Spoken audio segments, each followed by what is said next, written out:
You guys see all the UFOs everywhere? They're everywhere. UFOs, Canada, North America, all over the place. I told you UFOs are coming. I need some help with this. I got to bring in my buddy Nick. What's up, dude? Oh, they are everywhere. Do you see any UFOs lately? I see them all the time, man. Oh, all the time. They're everywhere. You know, like you got to keep the waves from getting into your brain. I mean, this helps with the mental probes, but you know, the anal probes. No, it doesn't help with the other probes. I got to tell you, man, like since everybody's seeing UFOs everywhere, what better time to talk about Star Brigade? What do you think? I dig it. I don't think there is a better time. All right, very, very cool. All right, let's see what we got going on here. We got a bunch of people already hanging out, so I'm gonna say hi. So Cutthroat Comics is here. Ted Darklaw's here from Hella Dope Toys, which is cool. Zazel's here from Sergeant Slaughter's Slaughterhouse, so we appreciate Zazel being here all the way from Australia. And we got Will. What's up, Will? Jeff Morris is here. Chris Yeager's here. We are Chad. We are Chad. Welcome to the Chad. James is here too. I thought that was really cool that James came. So what's up, awesome. James? Chris Yeager's here. If I didn't already say that, Brandon's here. Paul's in the house. What's up, Paul? Woodman. Dan Jamin, Balake's here. All right, cool. I'm taking this crap off now. Yeah. Anyways, that was a little bit of fun. Nick and I want to thank everybody for coming and hanging out with us. I got to recycle this tinfoil, whatever. Very cool. We got Backwoods. Everybody's here. Matthew Matson's here. Right on. Phil's here. Treasure for Trigger. Space Joes. Yeah, we're going to talk some Space Joes. Jaquellin. What's up, Jaquellin? Very cool. Very cool. Oh, is this what you're talking about? Right here? Yeah.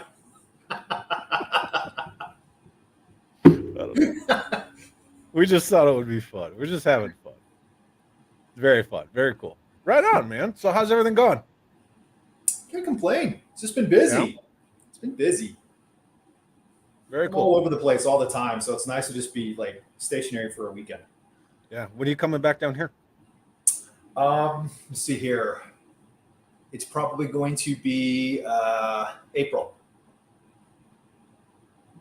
Right on. I'll be here. First or second week of April is what I'm thinking. Phil says, throw that neon on me. Throw it. I'll throw this shirt on you, Phil. Look at this shirt, man. Talk about loud and in charge. Oh, I still think you need to do a articulated Chad Hawaiian shirt. No. It says I like stuff. Just everywhere. I might make a shirt that says I like, or do you like stuff? I might actually make that shirt. Yeah. So we'll see. That's a conversation for another time. But yeah, I actually might do that. And Chris from Cutthroat says cool light effects behind you there. Yeah, buddy. Oh, well, very so cool. What's up, Chimmy? Very cool. Glad you're here. Just for you guys. Yeah, that's Star Brigade right there. Look at that. That's some serious Star Brigade stuff. You know, it wasn't fair. So for everybody in the chat who's hanging out with us, when we were getting in and we were talking about how we were going to do tinfoil hats and stuff, and then Nick holds up his little toy ray gun. I'm like, that's not fair. I only have real guns. I don't have any cool toy guns. Yeah, I don't have one. Totally not fair. I'll get you. Either way. Totally cool. Nostalgic a place that says disco, baby. But the whole point of Neon at Night is to it's to celebrate 90s Joes, right? Neon stuff. But the very original pitch that I kind of had in my head, and I had articulated this to James, was that I wanted it to be like a smarmy kind of night flight sort of thing. So yeah, if it's late 70s, right, early 80s, Night Flight. Yeah, very cool. Hey Nick, so Steven wants to stalk you, wants to know where you live in Colorado. What's that? Oh, Yeah. he knows where I live. He has my address. Oh, busted. Very We cool. were just toy hunting like 2 weekends ago, so I don't even want to hear it. Oh, he does live. I'm sorry. I thought he said where does he live in Colorado? Oh yeah, well yeah. So he does live in Colorado. Yeah, I gotta read slower. yeah. Okay. I read words. Hooked on phonics worked for me. So we're gonna see if we even get through the stream, my friend, because I have high winds so bad and brownout conditions. And like 2 minutes before we went live, the back door frickin' blew open and busted a bunch of stuff down. So we're gonna see how this goes. But he just disappeared off the screen. Oh. yeah, I'm in like a desert hurricane or something. I don't know what's going on. But anyway, let's talk some Star Brigade. You want to talk some Star Brigade? Yeah, I want to talk Star Brigade. Is this neon with classified? Asks Lawrence from A Punk with Toys. I think the only neon classified that they've even made so far really is the Alley Viper. Yeah. It's more like I know where you stand on those. That smarmy look off your face.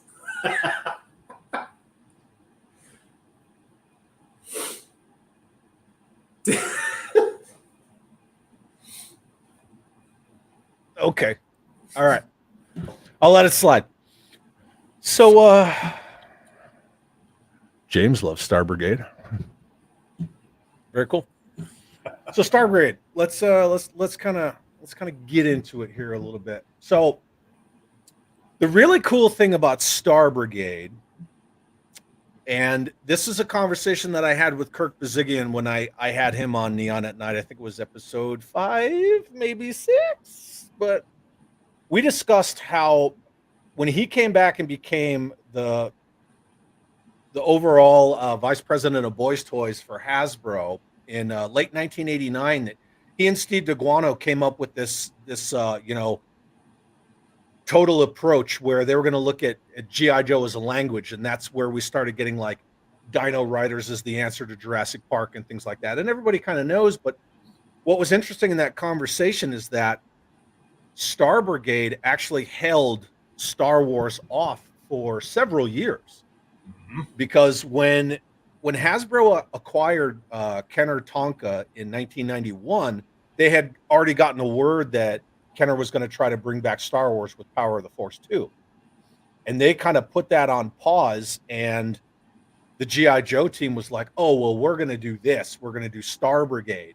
And then the Kenner Tonka people had to hold off all the way until 1995, until a year after Real American Hero was already gone, which was, kind of cool. Well, what's really cool about that is the fact that originally the line wasn't planned to end in '94. No, it was not. It was also, 95 was supposed to be a big banner year, and there's every reason to consider that it would have went through the rest of the '90s. So I told you earlier that since it's Space Wars and we've got tinfoil hats, I had a conspiracy theory. Oh, let's hear it. That I was going to put out there. So my conspiracy theory is that when they acquired Kenner and they found out Kenner was going to be working on Power of the Force 2, that they had inner political workings within Hasbro, Kenner, all that, right? In order to try to push Bazigian and the team out, they came up with the abomination that is G.I. Joe Extreme to basically seal that deal, kill it, so that they could actually release Star Wars finally. Yeah, kind of yes and kind of no at the same time. So they gave G.I. Joe to the Cincinnati people who were Kenner. Mm-hmm. And they came up with G.I. Joe Extreme. Yeah, that's what I'm talking about. In terms of that was their way to make sure that Real American Hero was done and out of the way, so that there was nothing in the way of Star Wars. Yeah. What's up, George? Glad to see you. Thanks for being here. And let's talk about this really quick because thank you, Matthew. This is actually a very good segue. So he says, I heard some talking about going to space kills lines. Now, there is someone, and he's going to be a guest on my channel in 3 weeks' time. And he historically says that going to space kills your lines. Now, that being said, G.I. Joe's kind of always gone to space, have they not? All the way back in the 80s. Yeah. So actually, let's kind of boogie over to that. So real quick, we couldn't do what we do without Carson at 3D Joe's. So most of these images are courtesy of him. Thank you very much, Carson. Link is always in the show description. Always, always. Because we love Carson and he's awesome. Not Mark Webber, no. Even though Mark Webber does say that too. There's somebody else. Somebody else. You'll get there. Even if you guess it, I'm not going to say yes. What's up, Lilith? And I'll get savage, but not extreme. Oh man, I've been snatching up a bunch of the Sergeant Savage stuff. Anyway, so here we go. So let's take a look at this. So Pyramid of Darkness, right? This was 1985. G.I. Joe was in space. Like, what's that on the right? Like Fatal Fluffies? You know, and Fatal Fluffies, they have like a cult status, but G.I. Joe's always been in space. Yep. So this is 85, right? This is the 5-part miniseries Pyramid of Darkness. This book is 1987, Operation Starfight. And like you and I were discussing backstage, Lowlight looks weird. He looks really weird and short for some reason. And B, why is that Colonel Hawk? Yeah. I don't even know what's going on there. Regardless, the point is Joe's always been going to space. Like they have never not done space. And then you know, there might be something that looks like this. I don't know. That's the probably largest place I'd ever made. Yeah, but probably maybe possibly also from 1987. I don't know, correct me if I'm wrong, but that being said, Joe's always been in space. I do get the joke that going to space kills your lines. 93 was Joe's biggest year, or second biggest year after 1986. And they were in space in 93 and they were killing it. That being said, there also wasn't a lot of stuff going on in 93. So, no. Yeah, you know, it's a little bit of splitting hairs. And then, yeah, see, Lawrence says they sent Sky Strikers to space in the cartoon, didn't they? They sure did. They did. They sure did. Even in Resolute, everybody, me included, talks about how great Resolute is. Yeah. Where do they go? It's not really space. Okay. Well, actually, Nick, it's not space. Thank you. It was middle space. It was not inner space. It was upper atmosphere, lower space. Thank you. James, you're right, Chad. 93 was it? Yeah. Yep. 93 was the second biggest year, my friend. Yeah. Oh, shit. Patrick's in the house. Big bacon. What's up, dude? You're not talking to me. And there's definitely not 3 ladies in here, but that's okay. That's cool. Yeah. Very cool. Carson's room house tour was awesome. Yes, it was. It was very awesome. Didn't they float a nightclub in an episode? I don't remember that. Oh, and then look at this comment from Backwoods. I wonder if they'll do a Space Force now that we have one. Ugh. I haven't worked with the Space Force, but I've worked around the Space Force, and they're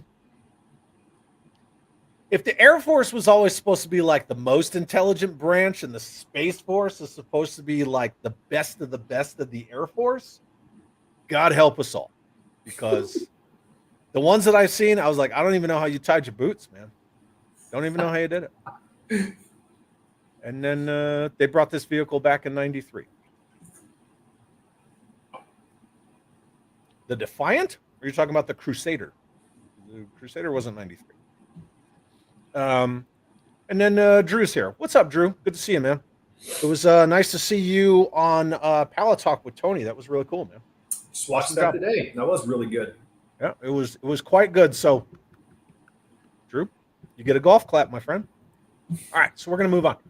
Anyway, so we kind of beat up that whole thing that G.I. Joe never went to space until Star Brigade, but people love to have short-term memory.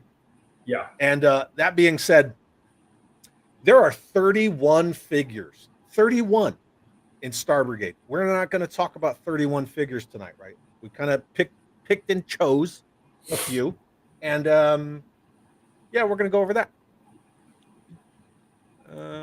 I was talking about the Crusader. Yeah, the Crusader's not 93, my friend. It is not. Maybe they did re-release it, but it wasn't a 93 release. I said, yeah, they could have done something in the 2000s, but. And then, yeah, Lilith says 1998 had the Star Viper. Well, that's weird. So we might talk about the Star Viper here, kind of in a roundabout fashion here in a second. Donut holes, right? It's all about donut holes. Anyway, moving on. So, first figure we got is 1993 Astro Viper version 2, also known as the Cobra Knot. There you go. It. Yeah? I dig it. I just happen to be holding that particular one right here. And oh, there he is. It's good stuff. I think it's a cool figure, you know. It's got a cool 90s vibe and just in the color scheme. Yeah. You know, it's an update of the version 1 for sure. But I think the color scheme's better. The weapons tree was definitely a lot more fun. I break down all 31 in intense detail. No, sir. That's not going to happen. We'll be going until tomorrow. Be like this 5 hours later. Anyway, sorry. Go ahead. Continue. You know what? I like these ones. Between this figure and the Laser Viper, I always feel like they're knowing that they did hold off. Same helmet. I kind of feel like it was like the G.I. Joe team's middle finger to Mandalorians. I kind of feel like, you know, that helmet there, wherever it is there, a little Mandalorian-esque. Paul says 8 out of 10. That's like what is that, a low A? That's about a low A. Low A. High B? I don't know. I think it's a cool figure. I think that it definitely has this base vibe. It's something that always kind of reminds me of Moonraker for some reason. Kind of has the Moonraker. I like Moonraker, man. That movie came out when I was a kid, and he's fighting Jaws in Zero Gravity. I like that movie. That was probably my favorite Bond movie as a kid. And laser battles in space. How can you go wrong with that? Yeah. C tier. And then Will says, absolutely surprised this line didn't get a snake eyes. Right? It got roadblock, right? Yeah, it did. It got some interesting people in the That's line. all right. Give current day Hasbro about 5 minutes and they'll be like, you always wanted it. Here's Star Brigade Snake Eyes. He'd go right next to that 1995 Ninja Force Flint that they were going to release. Yeah, man. Yeah. Ninja Force Flint. As soon as everybody started becoming ninjas and Zartan and Firefly and everybody and their mom, I'm like, yeah. I'm surprised they weren't like 1995 Sergeant Slaughter Ninja Force. James is talking about this guy's crotch. So there's that. What? James is always talking about crotch. And then look at least the weapons aren't oversized. I roll. Come on, Zazel. You know what you're coming to see here, man. Well, you spring-loaded action. You know what's going to happen. That it's all laser guns and missiles. Yeah, man. And then Lilith says all Star Brigade is S armor bot. Enough said. Drop the mic. All right, fair enough. And then James is laughing at crotch stuff. Ninja Force Sergeant Slaughter. I'd buy that for $1. Didn't he? Yeah, he always had crazy escapades where he would get surrounded by a bunch of nefarious people and just whoop them all anyway. So. Sarge is the man. Anyway, so yeah, this 93 Astro Viper. I dig it, man. Yeah. I like the fact that he has, the removable helmet. They started doing a really good job with removable helmets, head sculpts that weren't oversized. I mean, this helmet is large, but it's supposed to be large. It works a lot better for this figure than it does for the Laser Viper because this is Cobra Naut, right? He's supposed to be in space wearing a large helmet, so it actually works really well. Yeah, and something else that I dig that speaks to me and my tastes that I really like about Star Brigade is a lot of them look like mask characters. And we're going to see a couple of them, and I'm like, that's Mask. Come on, that's Mask.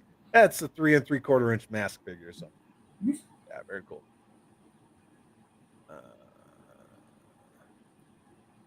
Just looking at the chat. Steven says it was one of the better later Vipers. Yeah, I'll agree with you.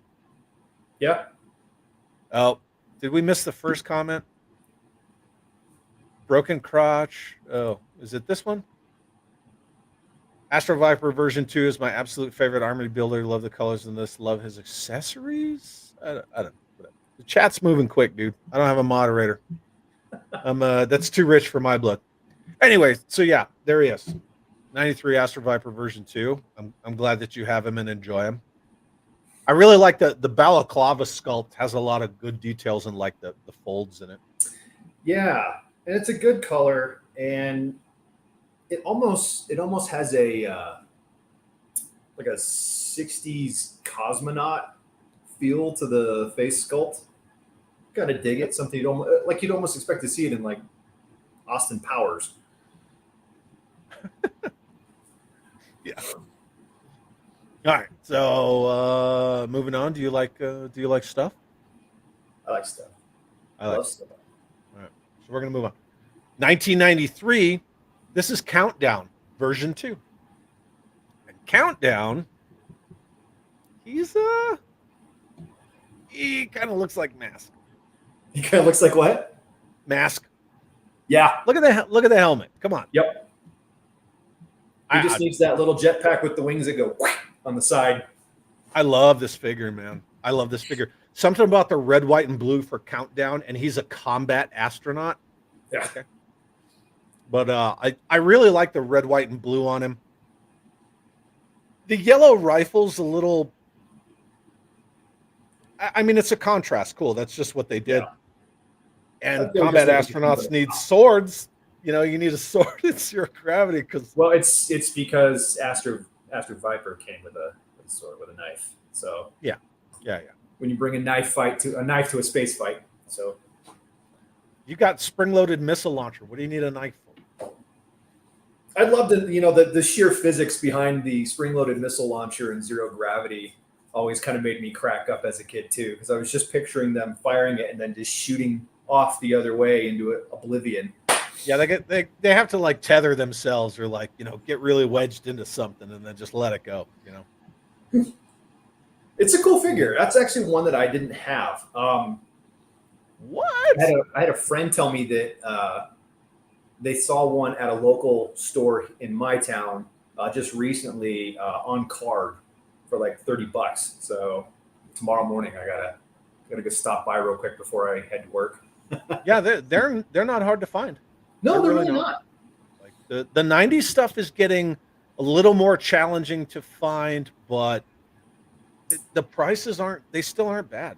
They really aren't. They're not bad. There's certain 90 figures for all the people out there that naysay, oh, G.I. Joe was only from 82 to 86. And for all those people that are out there, I'm sorry. I watch a lot of the collecting forums and stuff like that. Some of the 90 figures are money. You're going to spend some money on those figures and for those vehicles. They're sought after. People want them. Are you ready for a little glam rock joke that I knew somebody was going to say?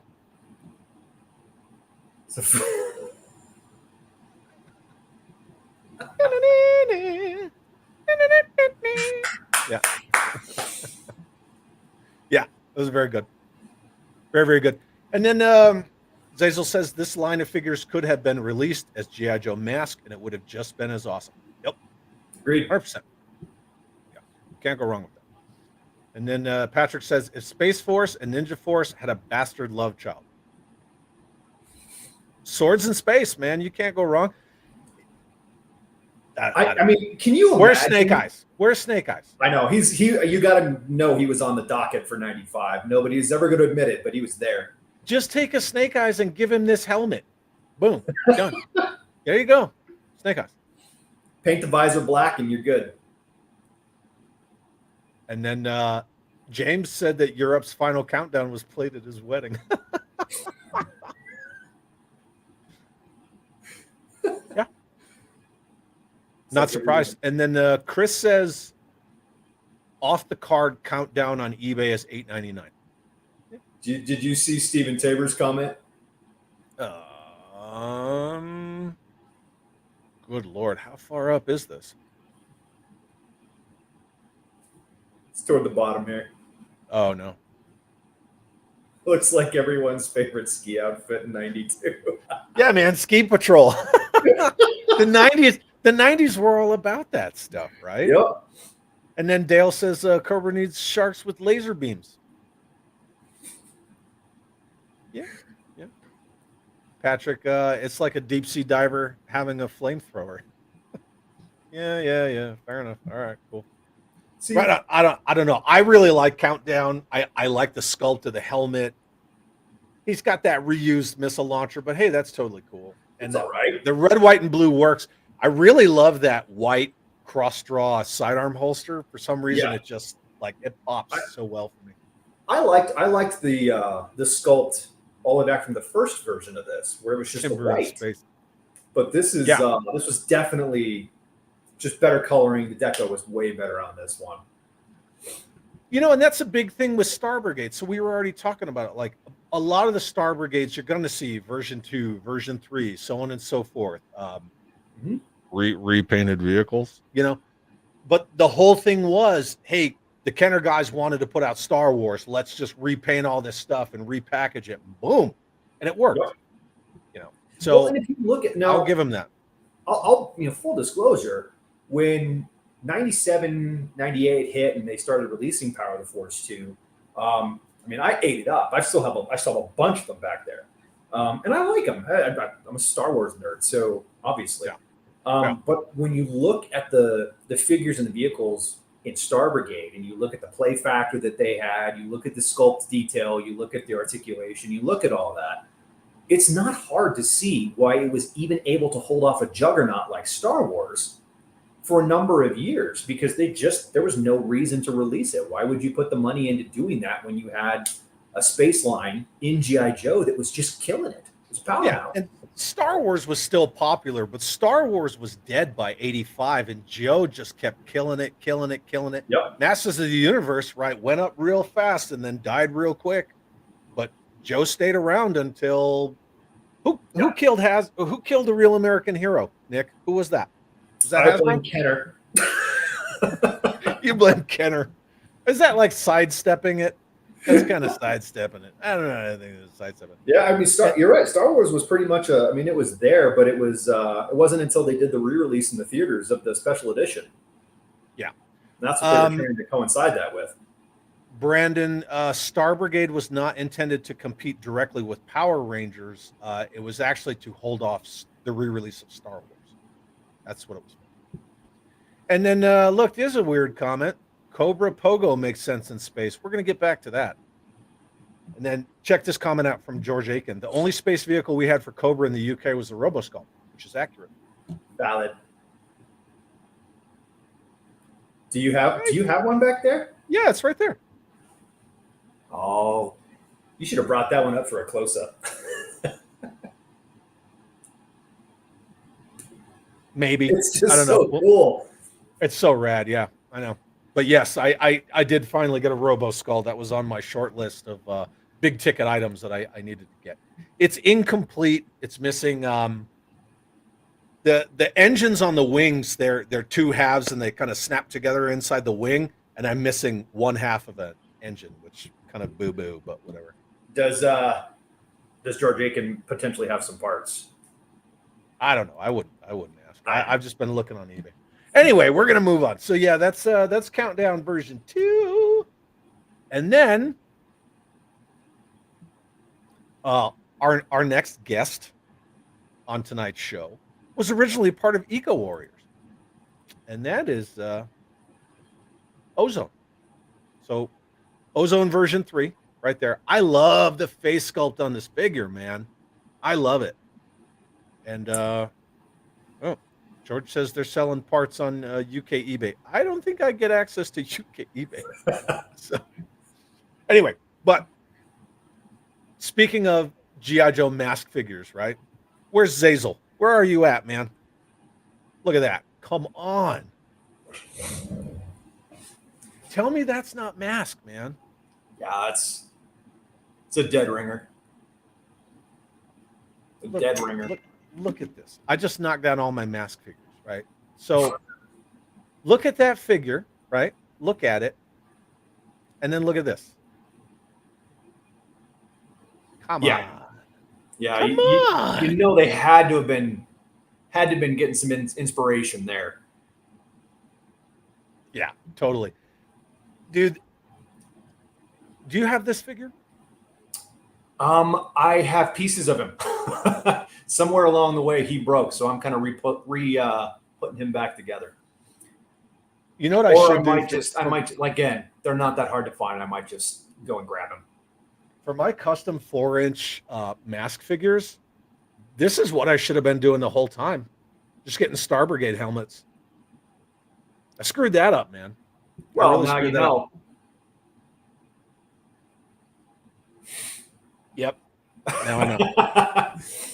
And then, here's a good comment. Ozone's face reminds me of Mercer version 2. I could see that. It's similar. Yeah. I like the color. I like the color deco on the Eco Warriors more than this one. But I mean, you can't go wrong. I mean, it looks. The sculpt could be for hazmat type stuff, or it could be space. It really doesn't. It was the 90s. Everything was interchangeable. One thing that I really like about Ozone, and now that he's Astro Infantry is what he is, right? Which is, hey, near and dear to my heart. I love the fact that he's in that desert sand color, that tan. It's just something that makes him stand out among the Star Brigade figures. I really like his face sculpt. The eyes look good, the mouth is good. Everything about that face sculpt. You can see in the later years, man. Yeah. Well, sorry, I can't have one of those yet, but someday. One day. Yeah. Dude, I could sneeze and grow like a Mario mustache in like a second. Just wait. It's ridiculous. It's ridiculous. I'm waiting for you to just do the full, the big handlebar, full Manchu. It's funny. Straight down. I actually asked the commander and the kiddo last night. I was like, what should I do with facial hair? When I'm done, when I'm out. And they were like, yeah, I don't know. I was like, what do you think? Maybe try a full beard? Yeah. And I looked at the kid and I was like, you want a big old dirty handlebar? She's like, God, no, don't do that. You need to do Ambush's beard. Comes down, and then comes up. Backwoods says this is Joe Tracker. Yeah. Chris likes the colors. Very cool. Is that Bare Arms in space? No, it's not Bare Arms. He's wearing a suit. And then look, Patrick anxiously awaits the day of my beard. I don't know. Whatever. George sent me a link. Thank you, George. You are a gentleman and a scholar. I always appreciate you, sir. Very cool. Very, very cool. Yeah, man. I can't say enough great stuff about this version of Ozone. I love him. Love him. Look at that weapon. Yeah, I mean, it's. I'm just saying. I'm surprised that they actually really didn't go the neon route with that figure. No, and it's a magazine-fed, gas-operated, right, projectile type submachine gun. But I'll take it, man. I'll take. For all you know, it's a laser rifle. Whatever. I'll take it any day. I love this figure. I love this Ozone figure. And then So I was looking at the comments too. Join the that's beard flesh. sign. He's wearing a jock strap. Yeah. And then If that was the case, he'd look like the figure of that old Sean Connery movie where he's wearing something similar. I can't remember what was it, Zordan, or where he's something wearing like the that. red. Yeah, or it's got the crisscross. Oh man, Somebody I who does bet you, customs, get on it, because I think somebody could make a pretty awesome custom Joe that way. I bet you in his later years he was like, oof. Oh, there it is. Zardoz. Zardoz, yes. That's it. Yeah. And then there was a comment right here from Brandon. This figure looks like you. Is that just him? You know what? There we go. Now that'd be like my 90s selfie series. It looked better than the crap they're putting out as selfie series today, my friend. I'm gonna make it. I'm gonna put it on a Flint body. Do it, man. Freaking do it. It's so easy to take apart O-ring figures. And then Christopher says likes the head sculpt. Yeah, very cool. Did Star Brigade have Cobra alien figures? Yes and no, Chris. So they did have alien figures.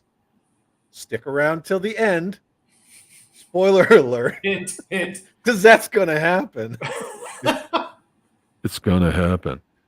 And they weren't Cobras. They were actually from an alien empire, and I will kind of get into that with my good buddy Nick here. And then since you said selfie series, Nick, right? You said the two words. Somebody had to go, hey.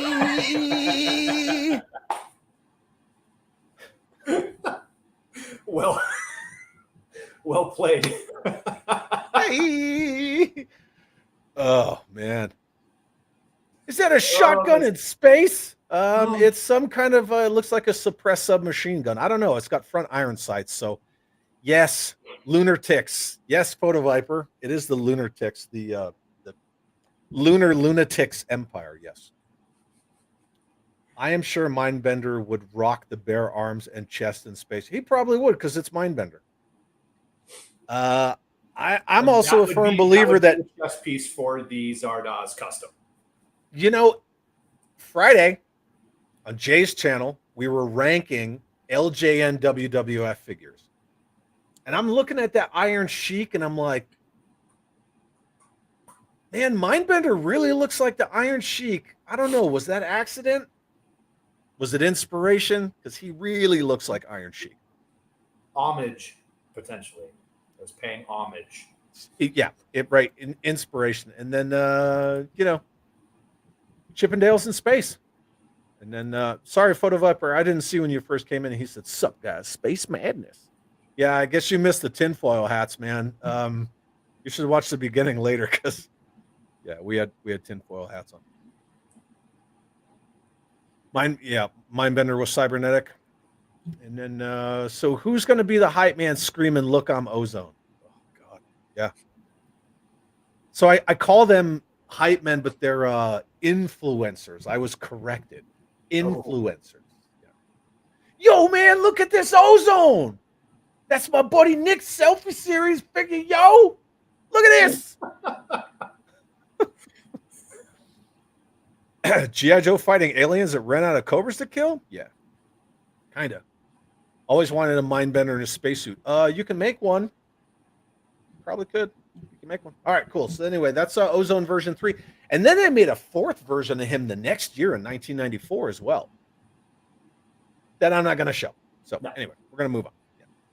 Moving on. So Lilith actually asked about Targat, and this is actually Targat version 2. Mm-hmm. So 1993 Targat version 2, and Targat is Trans-Atmospheric Rapid Global Assault Trooper. Targat. Not to be confused with Worms. Worms. Shotgun in the picture on the right. He's talking about. Oh, yeah, that is a shotgun. Oh, yeah. You're correct. That's a shotgun. Pump action's really good for space, zero gravity. It's all You awesome. think about what you could do with buckshot in space. Forget it. It'd be over, right? Well, according to the new Hasbro team, it'd be a blaster. So, Yeah, they're all blasters. They're all blasters. Unless it's a spear gun. No, they say shotgun. They say shotgun. Everything else is a blaster. yeah. Can't say like XMLR, whatever. No. Anyway, moving on. So Targat version 2, here we go. Dude, this figure It's money. works. It works so good. Money. The gold is so like spaceman, right? Yes. Like it's so like old school Flash Gordon serial spaceman throwback. I freaking love it. And the purple, right? Because purple is part of that Cobra visual language. Yep. The Targat in gold and purple, man, with the black accents just kills it. Freaking kills it. It's just the right amount of futuristic. Shot blaster. It's a shot blaster, my friend. I have to trademark that one. Yeah. Paul, you should get on that, man. Copyright that. Shot blaster. Yeah. Anyway, you were saying? I'm sorry. Oh, I just it's the right amount of futuristic. It has the color scheme's perfect. It really does scream space. It screams like that quasi futuristic, kind of like what I was saying with the Astro Viper, where his face sculpt in that gold kind of gives off that like 60s looking into the future, trying to be futuristic. And what does that look like? That's it right there. That's what it's supposed to be. You know what plays in my head every time I see this figure? I don't know Star if I want Wars. to know what plays in your head. Star Wars Disco. Yeah. You know, you remember that. Is anyone that's our age, as soon as you hear the words Star Wars Disco, that's it. Well, like, good grief. They had that in the beginning of, was it Rogue Squadron? The Rogue Squadron video game for Nintendo 64. They had that whole song and they had them dancing. I'm almost positive it was Rogue Squadron. It's been so long since I played the first Rogue Squadron. I'd have to go back and play it again, but now I'm gonna go. Yep, go figure it out. Yeah, it is the first one so far without a removable helmet, but he has a movable visor. Yeah, he And does. the color scheme's better than the '80s one for sure. The '80s one was like just the black and like a teal.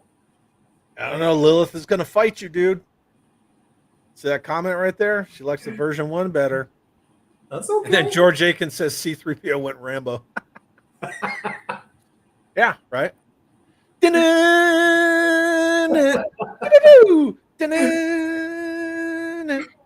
Oh my! Now you won't be able to get it out of your head. No, Hearing all those little laser shots in Star Wars Disco. This looks like Alley Viper or Cobra Alley Viper to me in space. Yeah, but it's Targat. So yeah, kind of, but no. Yeah. The what's interesting though is that he doesn't have his jetpack in this version. It seems like that would make more sense. Yeah, and that's exactly on the comment I just threw up. C-3PO is a real man. I was once a man. I was once a protocol droid. You know, when you look at it head on in that middle picture there, right?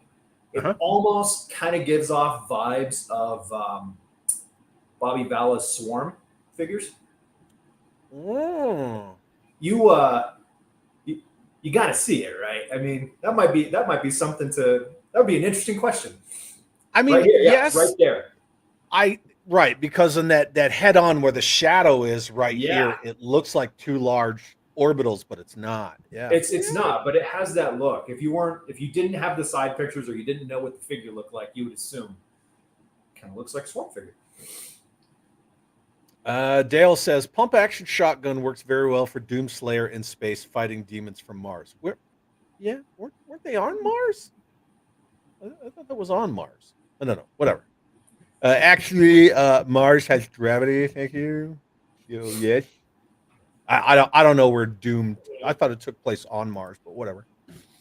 I was thinking about the Swarm Trooper. So there you go. You got somebody else who agrees. Either way, man, I'm not much of a 112 collector. Everyone knows that, but I'll give it to Valaverse. At least it's something different. I can look at Valaverse and appreciate it because it's not just, oh, I took this 4-inch Joe and I frickin' blew it up. But you don't get any of the other cool Joe stuff with it. It's like I don't need that. Well, and the realism and just the sheer transparency and customer service is like setting the bar so high. The bar that Hasbro really should be setting. They should be up there. They've been around. They're the biggest. They should be up there. Like my open form side freaking HasLab Sky Striker over here. Yeah. Open form side. Yeah. I like to write. My Targats pilot the Crusader. Did they steal the Crusader? I mean, that's cool. Whatever. Do your thing. That's rad. And then, oh, Pains is here. What's up, dude? Welcome. Thank you for being here. You missed Nick and myself wearing tinfoil hats. Too bad. Oh, yeah. Well, look at, man. My conspiracy theories are they're so crushing that's what happened to my hat. There's so many cool Joe figures I did not know existed. I'm just starting to try to buy these 90s figures. That's really cool, Jeff. And then I don't know if you saw it right at the very beginning. As soon as I threw up 93 Astro Viper version 2, Chris from Cutthroat Comics says, I've never seen this figure before. Boom, right off the bat. Yep. And that's cool because that's why we do this show. That's why James and I did this show. That's why you and I do this show. They're out there. There's so much cool stuff in the 90s. And then Patrick says, yes, Chad, we know about your despise. It's not really so much I don't really despise it, man. I don't. Here's the bigger question, though. Is it really the scale, or is it how Hasbro has done it with their properties? Man, you look awesome. Just stay like that. I think I'm gonna.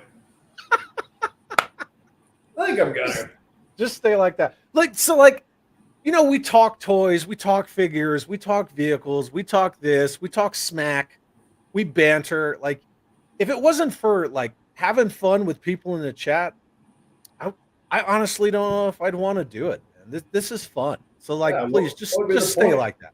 Just stay like that. I love it. And then Will says Val should have done Falcon. Maybe he wouldn't have looked like they used a pic from a pedophile mugshot. You mean Gary from Team America? Yeah. Oh God, man, that head is terrible. And then Dale says these Targats, when they still be commanded like Destro, Iron Grenadiers. I mean, they're. Yeah, I don't know.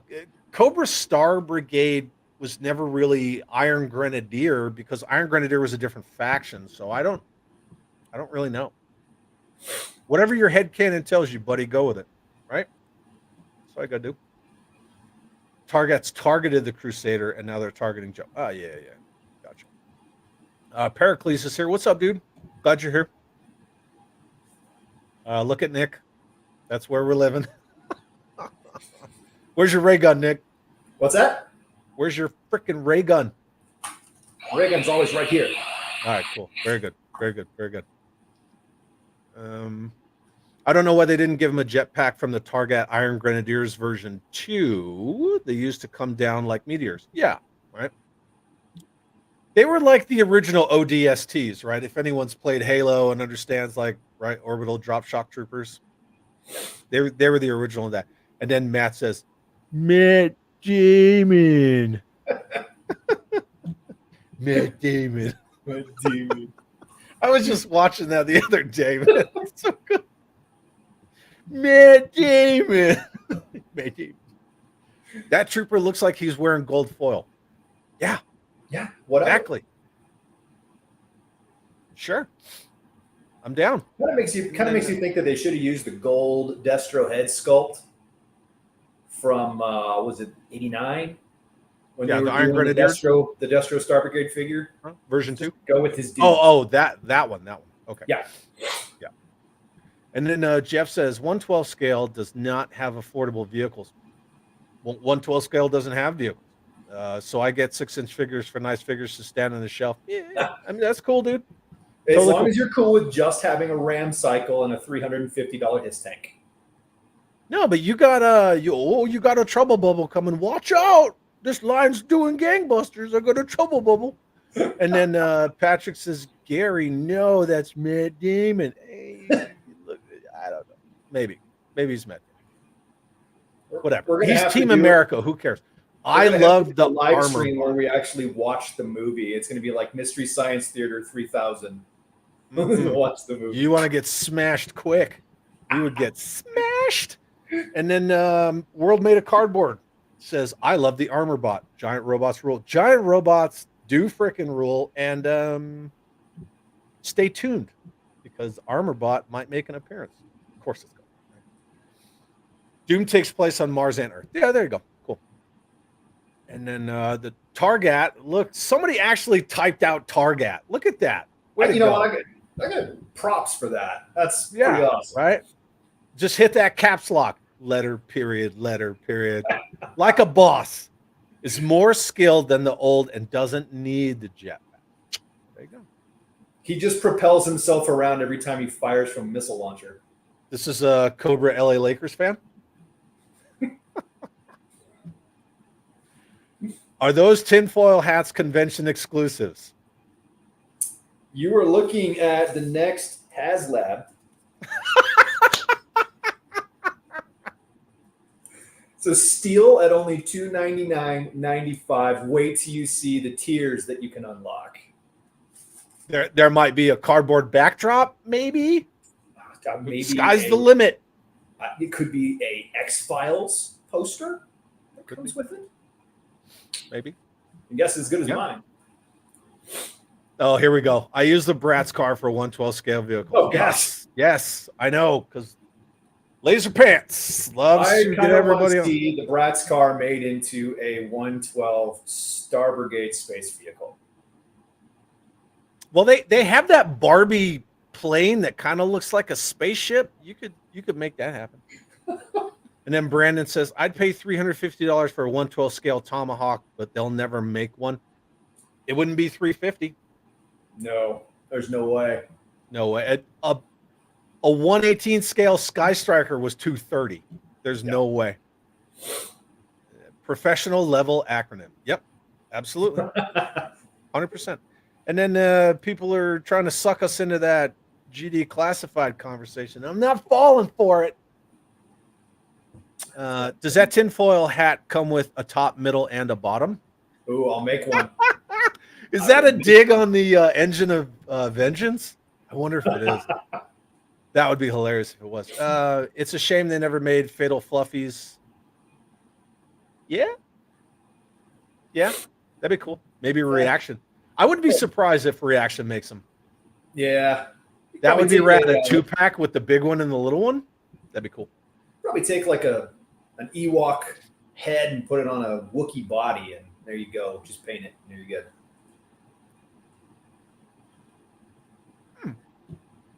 Cheap and easy. Decepticonicus, Targets. Every version is good. Damn straight. Didn't Fast and Furious take a car into space? Yeah, they did. They did. I actually watched that. Did you see that? I stopped watching Fast and the Furious a long time ago. Look, I'll admit it. I watched it. I saw that. I mean, I experienced that. They're cash cowing the heck out of that, but whatever. I don't even care. Not to mention Bratz play sets for God, here we go. And then and then he was cracking a joke at the Engine of Vengeance HasLab, which is funny. And then Zazel's back and says Cobra Law would have been a good extension of this line. I agree. Probably should. Yep. Because they shoot other Audrey 2s into space, and then Woodman says, I like your custom Cyclops mech. You should. Oh, thanks, man. Yeah. I think it's sick. That Zergbot thing or whatever? Right? Is that what we're talking about? Yeah. Cool. Zazel never left. Good, because I miss you. Zazel and I are going to be roomies at Joe Fest. Wish I could go. That's going to be, yeah. One of these days, I want to, but Oh, man, it's going to be so good this year. Anyway, so Targat version 2, 1993. There we go. You got anything else for this dude? no. Just reiterating how Damon. cool he is. So awesome, yeah. Matt Damon. Moving on. And then Dale says, I have to go with that weird armor that Destro wears. The gold helmet would work with his Iron Grenadiers as the Target. Yeah, I could see that. I think so too. That's why I said it. Dude, this Black Star. Yes. Oh, 1994 Cobra Black Star. I love this figure. Love it. It's a little misleading too.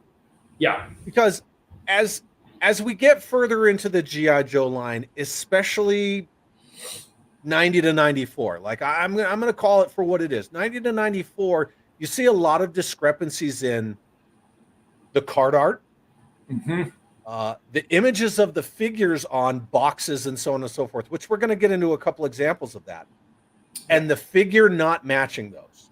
Right? There's a lot of that because they would do pre-production art and somehow that pre-production art would make it onto packaging. They would do that a lot, especially when you look at Gristle. Like the design of Gristle, when you look at the card art and how he's supposed to be represented, and then you look at the figure and you're like, not really jiving. The clothes are totally different. Along here. Yeah.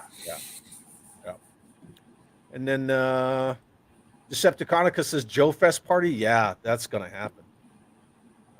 Zazel says A tier. I don't know if he's talking about Black Star or me being his roomie, but me being the roomie, I think would be S tier. Yeah.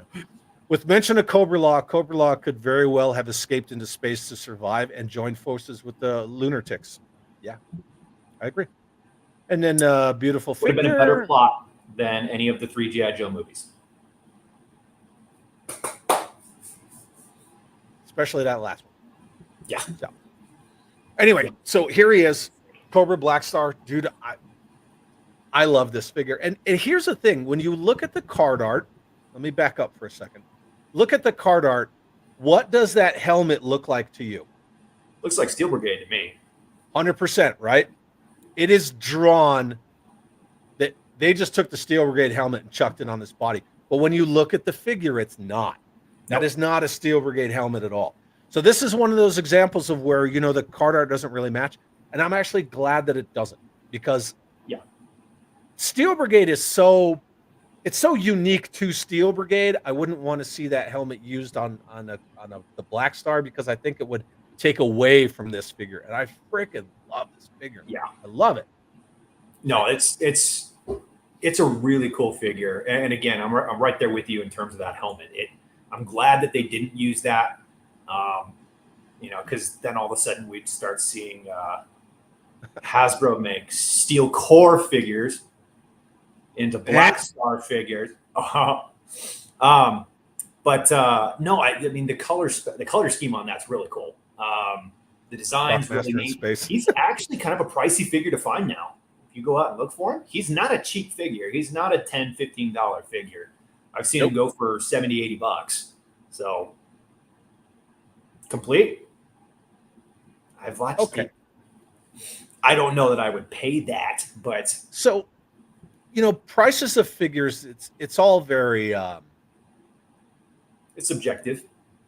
It is. So if you think $70 is a lot for a figure, the modern version 2 Battle Android Trooper, the orange version, $90. Loose, complete. The red one, the squad leader, $300. Yeah. So paying $70 for a Black Star, you know, not like I want to pay $70 for. Well, no, figures, that's what I'm saying. I don't know that I want to. Yeah. Star Brigade are some of my favorite figures and card backs. Very cool. Yeah. I gotta say, the red, white, and blue up the spine of the card, I love. I Yep. love that with Star Brigade. I love it more so than the supersonic fighters. I really love the Star Brigade card art. It's very awesome. And then One thing I world. wish. Let me address this real quick. Yes, yes and no. We are going to talk about the Lunartics Empire, and yeah, we're going to get there. Sorry, go ahead. One thing, what? Oh, I was just gonna say the one thing I wish that they would have done with the card art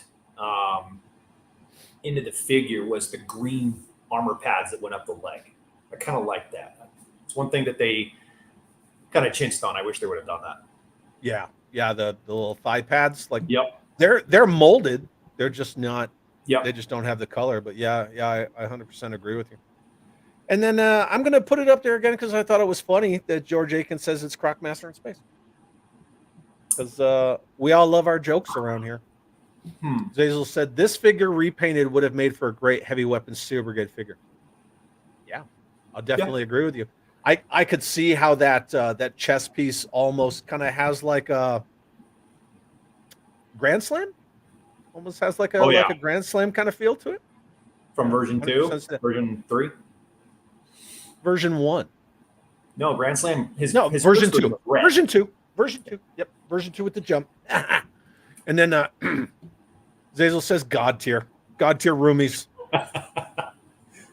Yeah, we're gonna have a blast. Glad I don't have to see any what? Yeah, maybe I missed that. I don't know. Zazel needs to be on Hasbro's Joe team. I would back that. He would get them all in a room, right? So Zazel would get all of them in a room, and he would tell them about the importance of toys. And the way that he would do it is he would tell them this really big roundabout story about how having a good stick makes for amazing playtime. And then they would understand the importance of toys and playtime. I'm telling you, he could do it. And then Matthew Maybe they says, need to hear it. Yeah, aliens and Star Brigade were low articulation. Mega Marines were just neon troopers with bulky stuff.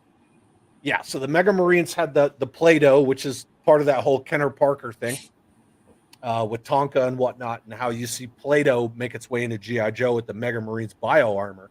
Mm-hmm. And the aliens and Star Brigade, yeah, they had the little metal rod, that bendy arms. Yeah. Boneless arms, baby, like that boneless pizza. I don't know if anybody gets that joke, but yeah, boneless pizza. I never saw Black Star on pegs even back in the day when it was new. Yeah. And then Woodman says there's one on eBay, $90 loose and complete. Yeah. And then George is leaving, so thank you, George. We appreciate you coming, man. Always appreciate you. And Armor Tech, yeah. Probably thinking about Armor Tech. Oh, and then we're talking about. I know there was a series was all built like the original Deep Six. Yeah, that's the Armor Tech. Now we're just getting. All Joes would come with a really good stick. Can't go wrong with a stick, man. And then they had Star Brigade on package. They were called Armor Tech. Yeah, so other people are talking about Armor Tech. Spoiler alert, we're not talking about Armor Tech tonight. It's not going to happen. It'll be later. So anyway, this is another awesome thing about this figure. So he has his spring-loaded missile launcher sit on the ground like a cannon, and then he can wear it on his back in a firing position or in a closed, like man-portable position. Dude, I love this thing. It's cool. Just to come up with this, and they're like, oh, well, we're going to give him a spring-loaded launcher, but we're going to make it sit on the ground like a mortar, and then we're going to make it so he can launch it off of his back and then flip it over and wear it on. It's so good, man. I love everything. It was well thought out. Yeah, it's very cool. I can't remember, was Black Star supposed to actually be a troop builder? Maybe. And they may have canned that for the Create a Cobra. So, it would make one hell of an army builder, though. Well, regardless, it's still an army builder, right? You can make that an army builder. Yeah, it's faceless dude like Target, Black Star, whatever. Even though he's a pilot, right? Play value. Yeah, right. That's something that What did I say? They were adverse to play features now. Isn't that what I said? Yeah, they are play feature adverse, man. And then Johnny from Simple Tricks and Nonsense is here. What's up, my friend? I hope Florida's treating you really well. Love that name. That's a great handle. Simple Tricks and Nonsense? Yep. Oh yeah, man. Johnny and Newt are the best. Great design. I'd instantly repaint him. Yeah, we kind of talked about that. Zazel was actually saying a little further up in the comments, Johnny, that you could repaint him and he'd be like a heavy weapons Star Brigade. And then in space, no one can hear you die from rocket backblast. Yeah, backblast is the thing, people. That's a real thing. Were there 2 versions of Ozone and Star Brigade? Yeah, they did a version 4 of Ozone in 1994. So yes, there were. There still are. You can have Black Star Steel Brigade instead of Cobra. Sometimes I would do that with characters if I really like them a lot. Yeah. Mm-hmm. Yeah, I could see him fit in with Steel Brigade, but on the card art, that's 100% a Steel Brigade helmet. On the figure, it is not. So, either way, very cool. But dude, the play features on this figure are they're just out of this world. And I will agree with you that I think it was a bit of a misstep not to paint the thigh padding that green. Yeah. But still, man, he's phenomenal. Break up the leg a little. Yeah. But even the way that the launcher kind of folds under his arms like that, the way you see it on that picture, so good. They put so much care and like effort into the stuff back then that you just, and I'm not just dogging on Hasbro, but there's a lot of toy companies that you don't see do that these days. You got anything else toys aren't made for kids? They're made for kidults, right? Isn't that what we're called? Like kidults? I was like, what does that mean? So cool. Yeah. Cobra Black Star. Anything else for the elite space pilot of the Cobra Space Force? No. That's no? Space Force. Cobra Space Force. Space Force. Moving on.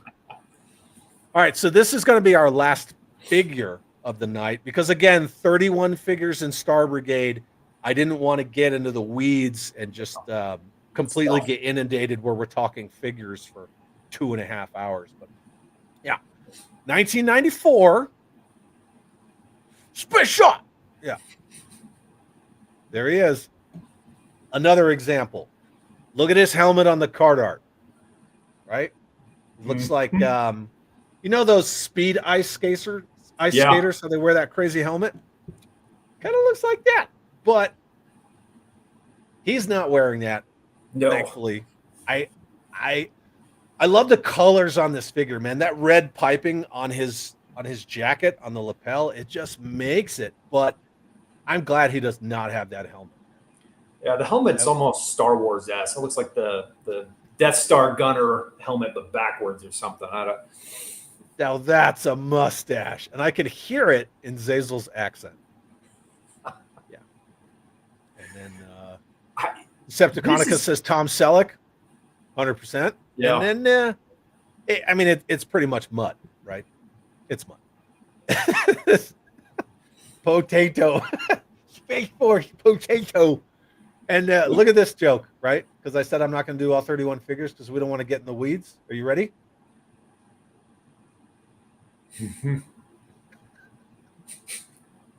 No, there's not. There's not enough space. Them shoulder pads, though. Come on. The shoulder pad, duh. He's got the one-sided, like Judge Dredd looking shoulder pad here. Yeah, so he does have like a massive angular shoulder pad, and the other one's more of an applet that you would see on like a service dress uniform. But yeah, I mean, he is wearing a dress uniform to go jack somebody up in space. Yeah. This was not my favorite of the Star Brigade figures. But he had that red backpack like Decepticonicus and World Made of Cardboard pointed out. Accessories. Awesome set of accessories. Really good. I always he just looked at a place. It almost was like something out of like Flash Gordon. Like, yeah, I don't know. I can't quite place it. It's the weird dress uniform. Is what always got me. And then Zazel says, no visor is a shame, but this guy's regal as Right? And then Ted Darklaw's got a split. Good to see you, Ted. And if anybody cares, please go check out Hella Dope Toys stream after ours, which is why we moved, right? We moved so we didn't keep cutting them off all the time, but they will be live in about 50 minutes. So very cool. Yeah. And then Patrick says, beautiful. Looks like something you'd see in a 50s cereal. Again, right? You're talking about Buck Rogers, because Buck Rogers, white, predominantly white, red, blue, and then they had the weird like rainbow stuff going on. But yeah, I mean, this could pass for Buck Rogers, man, all day. And also, yeah, like Photo Viper points out, Robotech. He's very regal. He don't need a visor. Mustache has got him. Yeah, I could see that. Very cool. This was one of those ones where the visor is implied. It's kind of like the Sky windshield in a Skyhawk. Yeah, Skyhawk. Yeah, it's there. Trust me. I don't think it's there. No, it's good. Trust me. I mean, you're playing with something that it's not aerodynamic whatsoever. So what does it matter, right? Yeah. And then Johnny says, did Mattel with New Adventures and He-Man and Hasbro with Star Brigade think space was a good idea given enough time since Star Wars had passed? Well, as we talked about in the beginning, Star Brigade, it did hold back Star Wars for 4 years.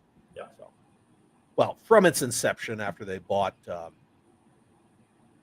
was it Kenner Parker Tonka, and found out that they were going to re-release Star Wars. So yeah. Yeah, but you said that was what, 91? It was 91 when they did the buyout, and then that's when they got word about Star Wars, and then they started working on Star Brigade and rolled it out in 93. I was going to say, because I don't think Power of the Force 2 came out till what, 97? 5. 95? 95? Huh. 95. 1995, dude. Because A, I put it in my notes, and B, when young me on active duty, I actually got a part-time job at a Walmart, and I told my chain of command I was going to do it, and it was only to buy Star Wars toys. I wonder how many of us in this little chat room here secretly had jobs at one point or another that were at Toys R Us, KB Toys, something like that, with the express intent of just being able to rifle through the toy shipments before they hit the shelves. I'll raise my hand on that one. I would say probably a lot, man. That's yeah. When I heard that Star Wars toys were coming back out, I went right down to a Walmart. I was like, "Do you need help in your toy department?" And they're like, "We sure do." Yeah. Part-time job. I just worked nights, stocking. I was like, mine. Yeah. That's how I found that Princess Leia, right? Because she was that chaser figure. She was hard to find. Anyway, so back to Space Shot here, aka, Buck Rogers Mutt, and then look, raising my hand. Decepticonicus did. Will did. Toys R Us for me too. Very cool. Oh, World Made of Cardboard. My wife and I were married in 1995. Our 28th anniversary will be during Joe Fest. Are you going to Joe Fest? World Made of Cardboard. And my wife and I, our wedding anniversary is in June, and Joe Fest is our anniversary trip, but she can't come this year. Sucks. And Photo Viper. Yep, Toys R Us and Walmart. And then Rat Face, I worked at Savers Value Village just to get vintage toys and make money to live. Yeah, there you go. World Made of Cardboard. I worked at Toys R Us during the 90s for that reason too. Yep. And then look at Patrick. I had a job at Walmart unloading trucks. Yep. So we all did it, right? We all did it. Very cool. And then I gotta show this, right? Because this is on the back of the card, right? Look at number 2. Place helmet onto head.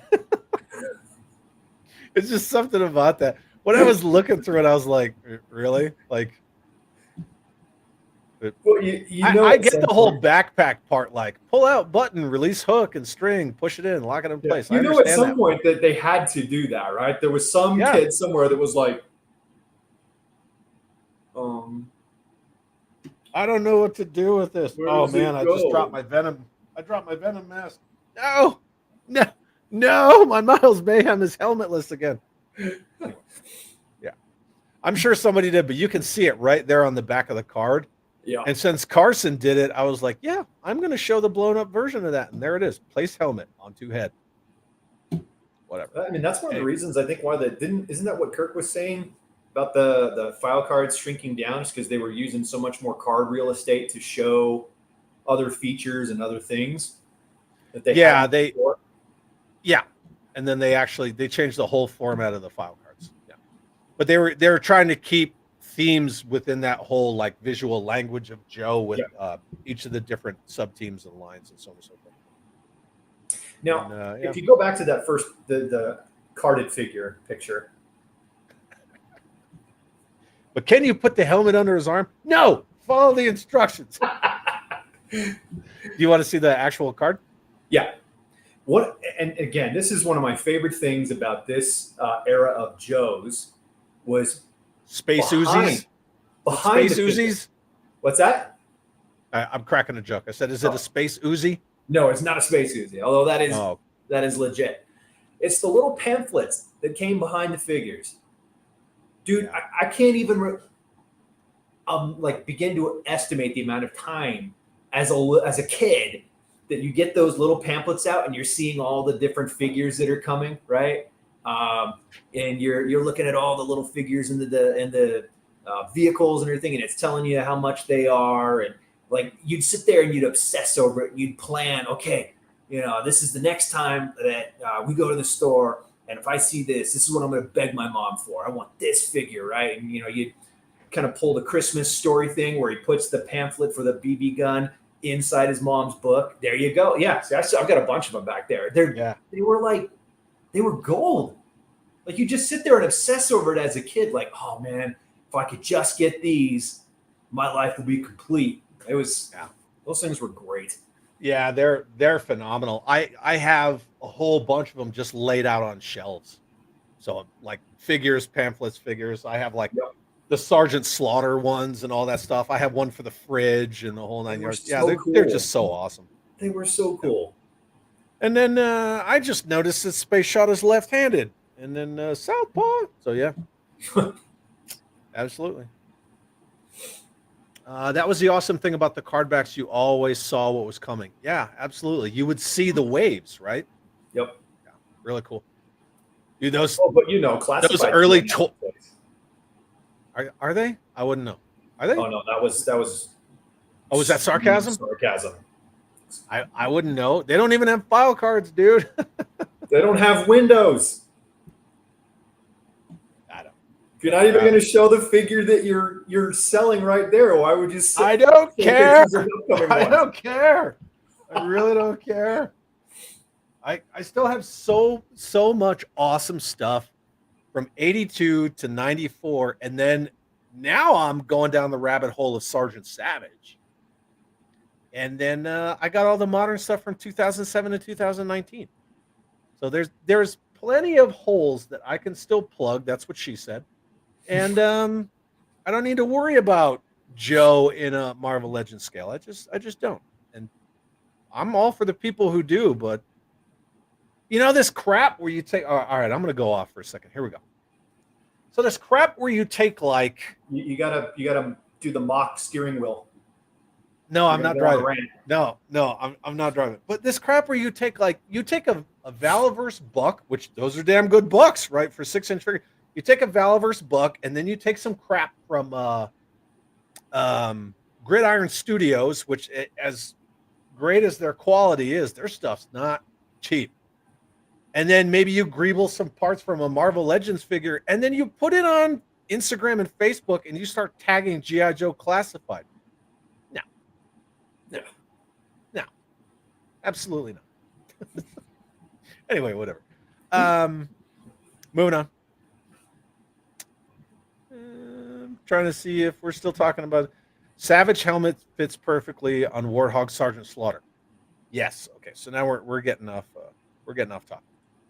I collect foreign Star Wars. Drives me crazy. In the back of the card backs suck. This is art. This is the way.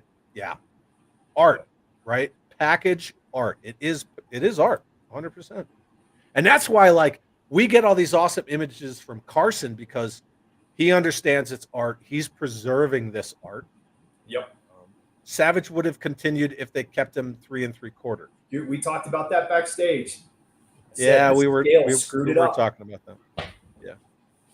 Yeah. And then since you brought it up, right? Patrick says he thinks he's done with the 6-inch scale. Too many QC issues. Did you see this crap about Cover Girl? Which one? The new Cover Girl that just came out. The 6-inch Cover Girl that doesn't have a Wolverine. Yeah, and she looks like Squirrel Girl on the windowless package art box. Yeah, box art. Yeah, art? that's I guess a bunch of people are getting her and the arms broken, like not off but broken. That shouldn't shock anybody at this point, though. Yeah, I don't know, whatever. But and then 3D Joe's is godsend. Spend lots of time scrolling through. God, it's so great, right? You can find all sorts of crazy stuff that you never knew existed on 3D Joe's. And Carson's a hell of a dude. He is a super cool, genuine, humble guy. So you got to support somebody like that, right? He's just rad. Anyway, so remember to place the helmet on the head. Don't put it in your mouth, right? Moving on. So you want to get in some vehicles? Absolutely. Thought you never asked. Some vehicles, because it's not like they made a lot. Yeah, there's not a ton. Brigade, but mostly repaints. So first we have the 1993 Cobra Invader, which is a repaint of that 1987 Cobra Pogo Ballistic Battle Ball, the right? So yeah. Oh, what's up, Lisa? Hey, hope you're doing well from Jay and I. I'm doing great. Nick, how are you doing? I'm doing awesome. I'm sitting here in yellow aviator sunglasses and a tinfoil hat on a Sunday evening. Yeah. Anyway, thank you, Lisa. I appreciate it. And tell Jay, I love him. I love Jay very much. And then yes, please.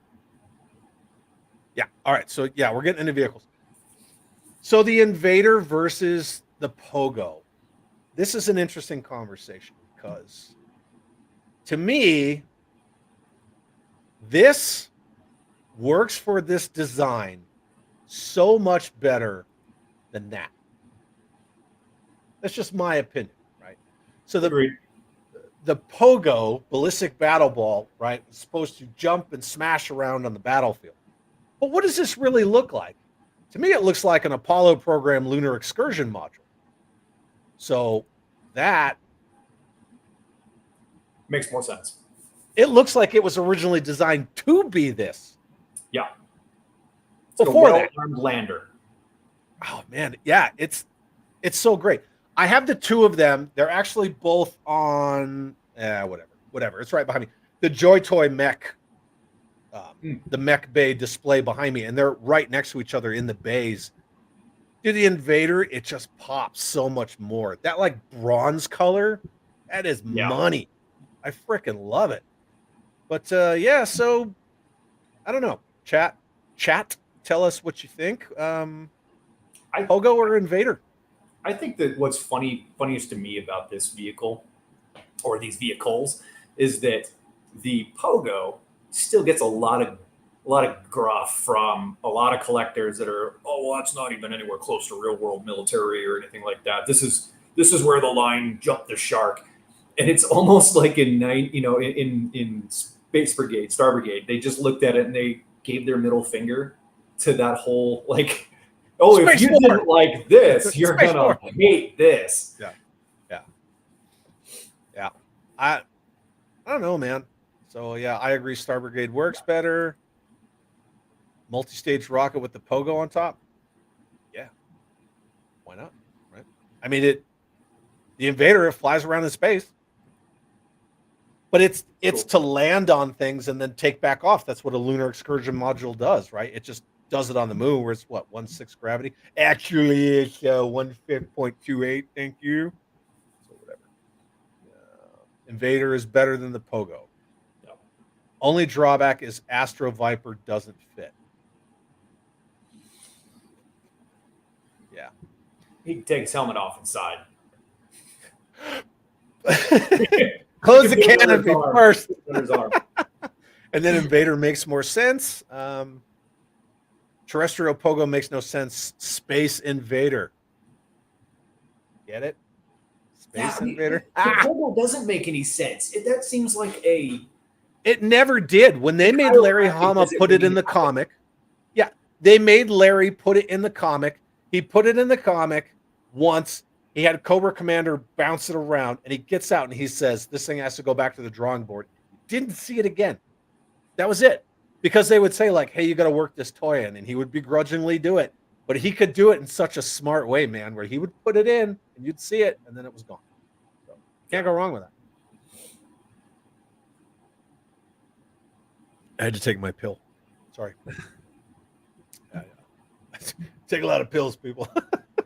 Sorry, I know that sounds weird, but yeah. I would have loved this as a kid, didn't have it, though. I didn't have one as a kid either, and...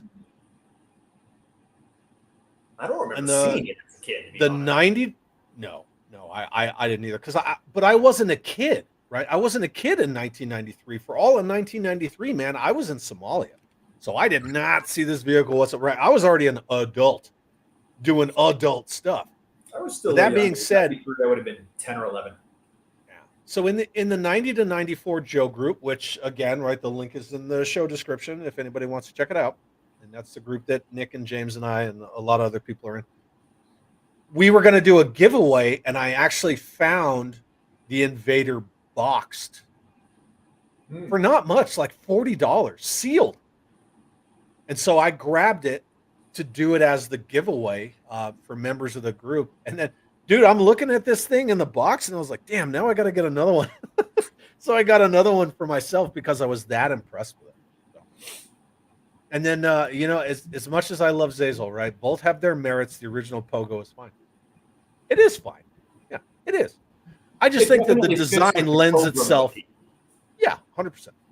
It's totally fine. I like it as a toy. I really do. And Mars Industries was always really like future forward technology. So I didn't have beef with it.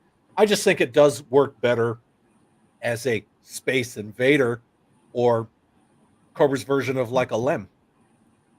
Could have done something like the Hammerhead with the Invaders. Yeah, could have. As alternate pods on the Hammerhead. That'd be kind of cool. I do like the subs on it, though. I wonder if I could put an Invader on top of my Hammerhead. That might be kind of neat. He destroyed a perfectly good Morat. Yeah, true. Now, that's a good comment right there. Yeah. Star Brigade. There were more collectors that just had that mentality. Yeah. Star Brigade is a hill I defend and will die on. I was like 19 then, but have always loved outer space. Yeah, 100%. I got to say, and I'm sure that if he's still in the comments, Johnny from Simple Tricks and Nonsense can emulate this as well. Growing up in like tropical South Florida, every time a space shuttle would launch, it was like an event. Like you would just go outside. It didn't matter where you were, and you would just look up and watch. And, just always growing up so close to like, Kennedy Space Center and the space program. And it's so ingrained in that Florida culture. I remember one time I was young, and this is a little bit off the rails, but my brother and I were driving with my grandmother in her car. And I just looked out of the window, dude, and a 747 with the space shuttle on the back was just coming down. And I was like, I just stared at this thing like, what? And then, yeah, so rad. Totally cool. It was not, it would have been sometime late summer, early fall of last year, where I was traveling through Canton, Arizona. And I looked up, and it was at night, it was coming out into the hotel. And there all of a sudden you just see this huge, flame trail come screaming across the sky. It was a SpaceX launch. But that's rad. It was really, really cool. And when you talk about seeing the space shuttle and everything, that would have been, how could you not just sit there and be mesmerized? Right? Like every time. Yeah, it's awesome.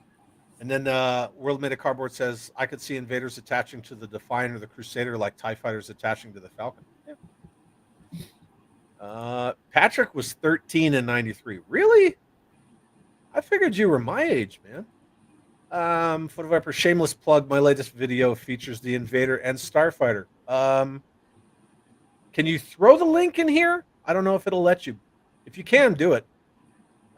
If not, everybody go check out Photo Viper's latest video. And then World Made of Cardboard. Yep.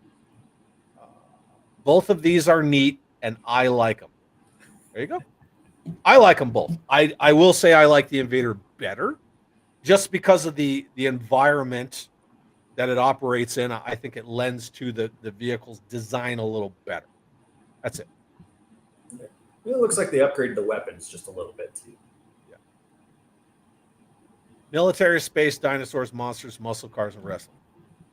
There you go. Hitting all the points, right? Anyway, so yeah, that's the Cobra Invader, which, you know, again, vehicles are repaint, but they're trying to get out there and like block that whole Star Wars thing. So 1993. Very cool.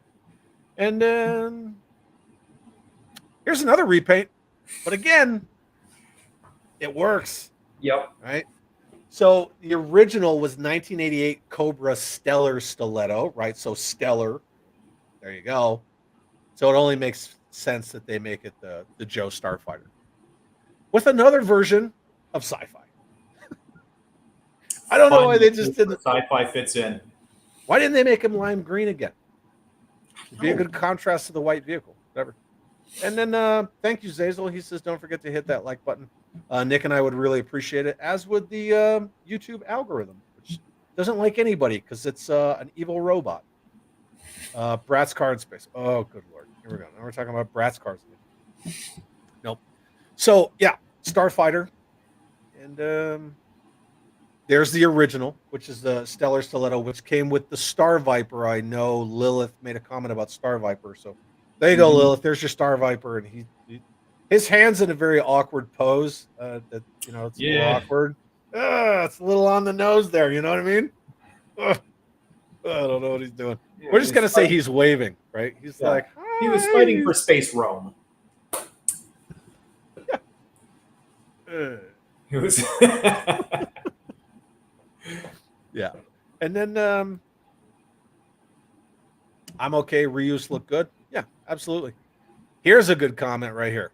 Paper stickers were a bummer. That's one of the thing about 90s vehicles. Yeah. Especially when you talk about the water shooting gimmick planes like the Liquidator. Yep. You have paper stickers on a vehicle that shoots water, that you fill up with water. A little rough. I don't, you know, they looked good, but good grief. That's why, man, if you're toy hunting and you find even an incomplete vehicle, but the body's good and the stickers are legit, just get it. That's my Liquidator. When I found my Liquidator, I stared and stared and stared at those pictures, and 99% of the stickers were freaking perfect. So I was like, boom, I jumped on that quick. And here you go right here. Sci-fi was neon before it was cool. That is absolutely true. In fact, in episode 1 of Neon at Night, James, my former co-host and good buddy of both myself and Nick, we had a long discussion about sci-fi. That's what kicked off Neon at Night. Yeah, definitely did. And then Jake says, call the Pogo the Invader 2 and put it next to the Stiletto and you have a small space. Yeah. Could see that. And I really wish they stayed with the plastic stickers. Yeah, it's just kind of the thing. But Lila says, interesting how G.I. Joe went to space. Then a few years later, Leonard did the same with the core. How interesting. And some say space kills toy lines. It actually doesn't. That's kind of one of those. It's just a little ism that people like to say, but space didn't kill G.I. Joe. Hasbro killed G.I. Joe. Yeah. 100%. Yeah. So anyway, here it is. Here's Sci-Fi right there. So that's Sci-Fi version 3, which is actually a repaint of the version 2 from 1991. Mm-hmm. Yeah, there he is. Dude, the head sculpt on this figure is amazing. On both the version 2 and the version 3. I love the head sculpt. The way his hair looks, he's just awesome. Awesome. Well, I would have been cool if they just took the version 1 Sci-Fi. Yeah, that's. I mean, give him the updated head sculpt. Slap it on the version 1 body. There you go. Perfect figure for it. Yeah. The helmet's a little it's not bad. It's just big, man. It's big, and I think they sacrificed helmet for the head sculpt. You know, you see that a lot where they make the head sculpt look so good with the hair. They put in such detail molding the hair, and then they're like, "Oh, got to upsize that helmet now." Yeah. Right. So they just make bigger helmet, and I'm sure if Lisa and Jay are still listening or watching, Jay's like, "That head's too big," because he doesn't like that. And yeah, Lilith loves this version of sci-fi. Decepticonicus totally works for space. Yeah, absolutely. Great. Stellar stiletto. How did you see the Starfighter or stiletto landing? Like a Harrier. That's about it. Not vertically like that. No. Not like a what is it? Whose is the Falcon that lands itself? Is that SpaceX? That's SpaceX, right? I believe so. Yeah, the Falcon and the Falcon Heavy. I'll have to I go- always saw it landing vertically. I don't see an aircraft landing on its armament. Boom. You know, it's like, I don't. you're just gonna slam down on your missiles. That's That not was good one for drawback to survivability. this whole vehicle. Now here's where you can take the creative, you know, as a kid, easy out, and you can tie it in with repulsor fields. It's like Star Wars, right? It never actually lands; just sort of floats there. It is Salvo's helmet, yeah. Yeah, see, and then Photo Viper says lands vertically. What's up with you people? Anyway, I use that sci-fi body with the Cobra Commander version 7 head. Ooh. I'm intrigued. I kind of dig that.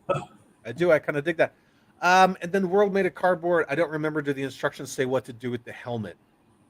I Goes under his don't arm. know. I don't know if it says it on the back of the box for this, but it does on some of the figures. It absolutely does.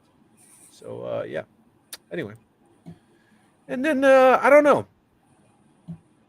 What do you think fits better?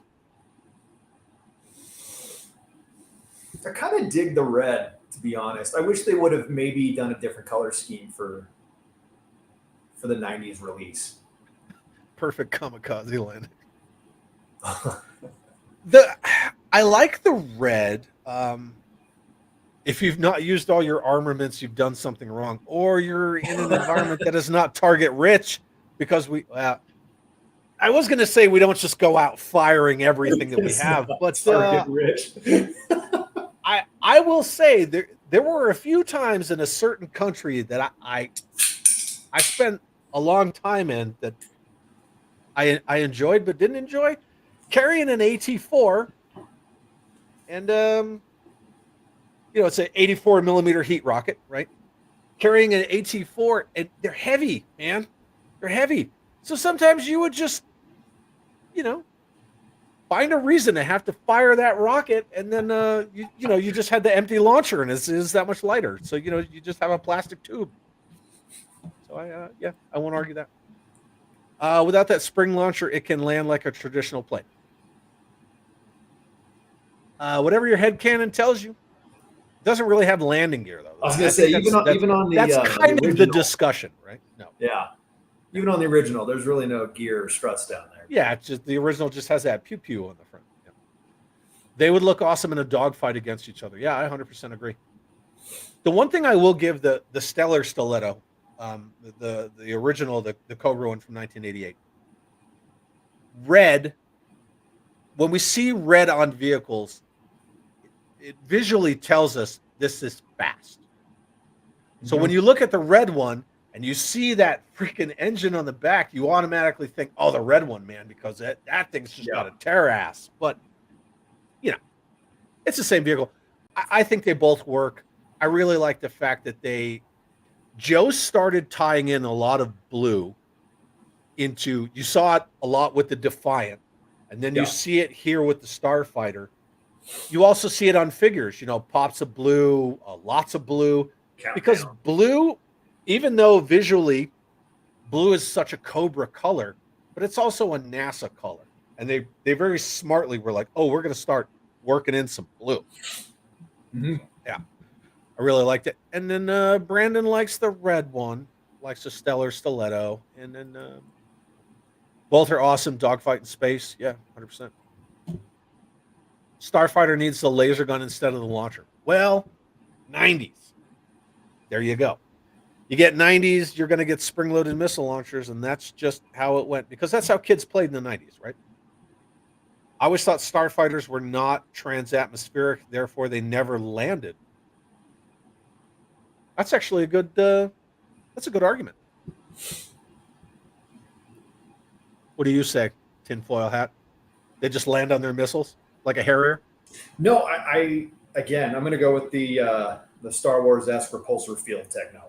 They just come into a bay and just sort of float. Well, I'm going to choose some gum, so whatever. What's that? I said, well, I'm going to choose some gum, so whatever. Yeah, I kind of like that. I really like that theory. It was Air Force designed, just be happy it flies. Yeah, fair enough. Backblast area clear. Yeah, 100%. Red, they can't see you bleed. I like it. He brought his red shirt with him, with his red ship. Yeah, red shirt, red ship, brown pants. There you go. You're in business. Or that tail fin. I remember how the Starfighter's blue fin had softer plastic. Yeah, absolutely. There's a little more give to it on the sides. Looks like something the Russians would build to take out satellites. The Stellar Stiletto, I could see that. You could kind of make that October Guard. Nobody talks about the October Guard anymore. Like, whatever happened with that? October Guard are rad. They were really cool. It was a great sub team. But because it was the Soviet Union's answer to GI Joe. But when you hear people talk about GI Joe, the grand pantheon of discussing GI Joe, how often do you hear somebody utter the words October Guard? Not very often. Right? It's not so very rare. often. I mean, they had great figures. Yeah. Does it come in I brown? Yeah, I bet it does. Oh, World Made of Cardboard is splitting. Thank you very much. Yeah, you better see me at Joe Fest. I'm hard to miss, man. So I hope to catch you there. Very cool. Sorry, go ahead. What were you saying? Did I cut you off? I don't think so. If you did, I forgot. It's just what? The tinfoil hat is. I need to put my tinfoil hat back on, apparently. So. And then Lilith says, in the 90s, many kids lost their eye to those fun spring-loaded. I hope not. It was funny. I was on a Whatnot auction last night. It was a Star Wars, but it was vintage Star Wars, and they were talking about some of the early firing, like Boba Fett figures and stuff like that, and how there was apparently some sort of lawsuits because their kids had choked on them because they fired them and everything. And then people were asking in the thread, like, well, what about the 90s GI Joes? Because those missile launchers were like 500 times more powerful than the little flick rockets that came out of Kenner Star Wars. It makes you think. Yeah. October Guard went the way of Battle Force 2000. Yeah, not all of them, but yeah. I'm just saying that, like, I see more people talk about Battle Force 2000 than I see people talk about October Guard. And yes, right, we know that most of them all got wiped out in some. Well, October Guard was more of a like picking them off, whereas Battle Force 2000 saw Vipers like okie doke, right? It's just like Z pattern, right? Which is it's a pattern in which we fire machine guns. But okay, so here's the thing with rocket firing Boba Fett. So the Battlestar Galactica toys that were made by Mattel, they had the little Colonial Viper and the Cylon Raider, the Cylon fighter that had the two on the side, and the Colonial Viper. A kid choked on one and died. And the family obviously sued. And then Kenner was like, oh, we're not doing rocket firing Boba Fett. So when the kids got their Boba Fett figures with a non-rocket firing mechanism, there was a coupon in there to get any other figure that they wanted as well. So that's why the spring-loaded action kind of ceased. But then in the 90s, man, you saw it come back like with a vengeance. Everywhere. Yeah, And everywhere. And they they put it on pause for a while. Yeah, did you see any instructions on there that said don't point missile at mouth? No, they were like, helmet goes on head. So the legal department obviously was Make just sure you like, put the helmet on the head, but you could aim that spring-loaded missile launcher at your brother's eye all day. Yeah, it'll be fine. Yeah. But make Oh, sure look at that. goes on the head. Photo Viper still has Cylon Raider with working missiles. Yeah, those Cylon Raiders. I just wish that they were like the proper size, but whatever. Oh, I was just gonna say, like, this ship actually kind of gives me a Battlestar Galactica feel to it, and I've never been a big Battlestar Galactica guy, but I'm trying to remember what the main fighters were, and that kind of has that vibe to it. It's real long, your nose, the cockpit's centered all the way at the back. Yeah, look at this. Joe kids were just a tougher breed. Yeah, I think so. 100%. Absolutely. You know what? The wife, the kiddo, and I, the ma'am, right? We were driving back onto base. We got into housing where we live.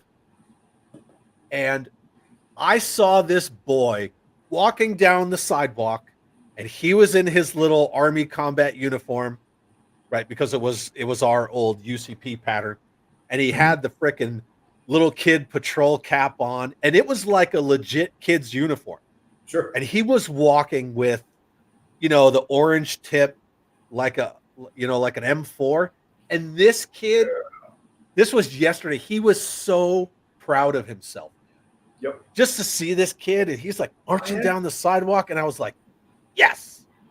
That was so, like, I was so stoked. It was so rad just to see a young boy dressed up like a soldier with a freaking toy rifle walking down the street, and he was just having a blast. That was what's up, Dom? So Dom from Toy Domination finally made it. Thank you, sir. I'm glad that you're here. And Dom's going to be at Joe Fest as well, and he will be staying in the same hotel as myself and Zazel. So that's another very cool. And yeah. What else you got for the 1993 Starfighter with Sci-Fi version 3, which is a repaint of Sci-Fi version 2 from 1991? Nothing. It's a cool vehicle. I wish they would have used different colors. That's all. Yep. We're going to have a freaking blast. And then Jake says, why is the engine exposed like a hot rod? That's what spacecraft main engines look like. Is that what we're talking about? That's what they look like. Yeah, that's what they look like. You look on the back of the space shuttle, it's got 3 big ass ones that look just like that. Anyway, cool. We're gonna move on. Are you ready? So let's see. Ready? Go for it. 3, 2, 1. Oh, there it is. Oh, it's cool. 1993 armor bot. This thing is so rad. Plus, it's the vertical box, so I decided to put the front and the back. So it comes with General Hawk, the Armor Tech General Hawk version 6. And there were actually 2 versions of the armor bot. In 1994, well, did you just hold him up? I did just hold him up. Let me see. Blam! There he is. Look at that. Look at how General Hawk version 6. Yeah, man. Dude, that head is so like early Buck Roger comic panel. That's 100% Buck Roger comic panel. It's also kind of screams 1990s X-Men. Okay. Yeah. Let's see that. They had that weird like chin mask that they all wore. Chin doodad. Oh wow. Yeah, and then everybody's going nuts. Beast mode. See, and I even used your previous comment as like the lead in because I'm cool like that. Yep. The missile firing arm. Yeah, it's totally cool. And it's actually the same that Gatling missile launcher. It's the same thing that's on the headquarters from this 1993. Yeah. And then this is the reason I purchased 1/18 scale mechs now. God, this is the reason I make 1/18 scale mechs. This thing is freaking awesome. I even like his pink rifle. Oh yeah, for Hawk. Armor Tech General Hawk version 6. Yeah. Big Mech versus Exo Squad was real fun. Oh yes. If you look in toy catalog, the armor bot was green. Yep. And there's something else that we're going to get in with that. But dude, have you seen those the Nacelle group, the Nacelle toy company? Have you seen their little bots that they came out with? I probably have, but I'd have to look I got at that wrecker, dude. Hold on. Because I think I've seen a few pictures of them. I've never actually had them up in person. All right, I got him. All right. Look at that thing, man. Oh, okay, yeah. Man. Dude, this guy's rad. That's sick. He's so and like it's a good plastic, and he has suction cup feet, so you can put him in crazy poses. That's cool. Yeah, this dude, I love this guy. Look at these arms that hang off the back of him. Man, that's some. So he's basically he's like a wrecking robot. So he's like a wrecker. His name is Wrecker, but that's cool. Yeah, these Nacelle Toy Company figures, man, they're so great. Like just the paint apps on them, yeah, they're freaking awesome. But anyway, so let's get back to armor bot. I will put Wrecker aside. Over there. I will say the one thing I didn't like about the armor bot was the fact that its legs were hooked together. I have seen some customs out there where people have remedied that. I think that was the one drawback. Yeah, but I mean, they're on rollers, whatever. And I mean, this sucker's very prominent in our show outro. I can't remember. Maybe both. Whatever. Never had this or seen it complete in real life. It's a unicorn for me. Are you talking about the armor bot? Yeah. Complete. These are hard to find. I still wish that I had mine. It got broken a move and then ended up getting thrown away. I think the only thing I've still got from it is Hawk and the top antenna. I have no idea. If anybody needs the antenna, hit me up. The stuff that other people lose, and you're like, I don't have the armor bot. I got this antenna. Stupid, dude. That's awesome. I like the Joe version of the vehicle more than. Oh, I guess we were talking about the Stellar Stiletto versus the Starfighter. I guess that's what we were talking about there. And then Chris has a good point that those Joy Toy mechs are ridiculously awesome. They're really awesome. But we're talking about the armor bot, and the armor bot, man, this thing is super cool. But yeah, there it is. It was cool. I mean, it was really, really cool. It still is cool, and it's huge. This thing is huge, man. Like that Armor Tech General Hawk is beefy. It's a beefy figure. Look at him in that cockpit. If you've never seen one of these in person, man, when you walk up and grab it, this thing is big. It is big. Put it next to like a Crusader. This thing is gigantic. I mean, at least it rolled. Yeah, the legs are together, but it was more so the kids would roar. Yeah, you can work it and everything.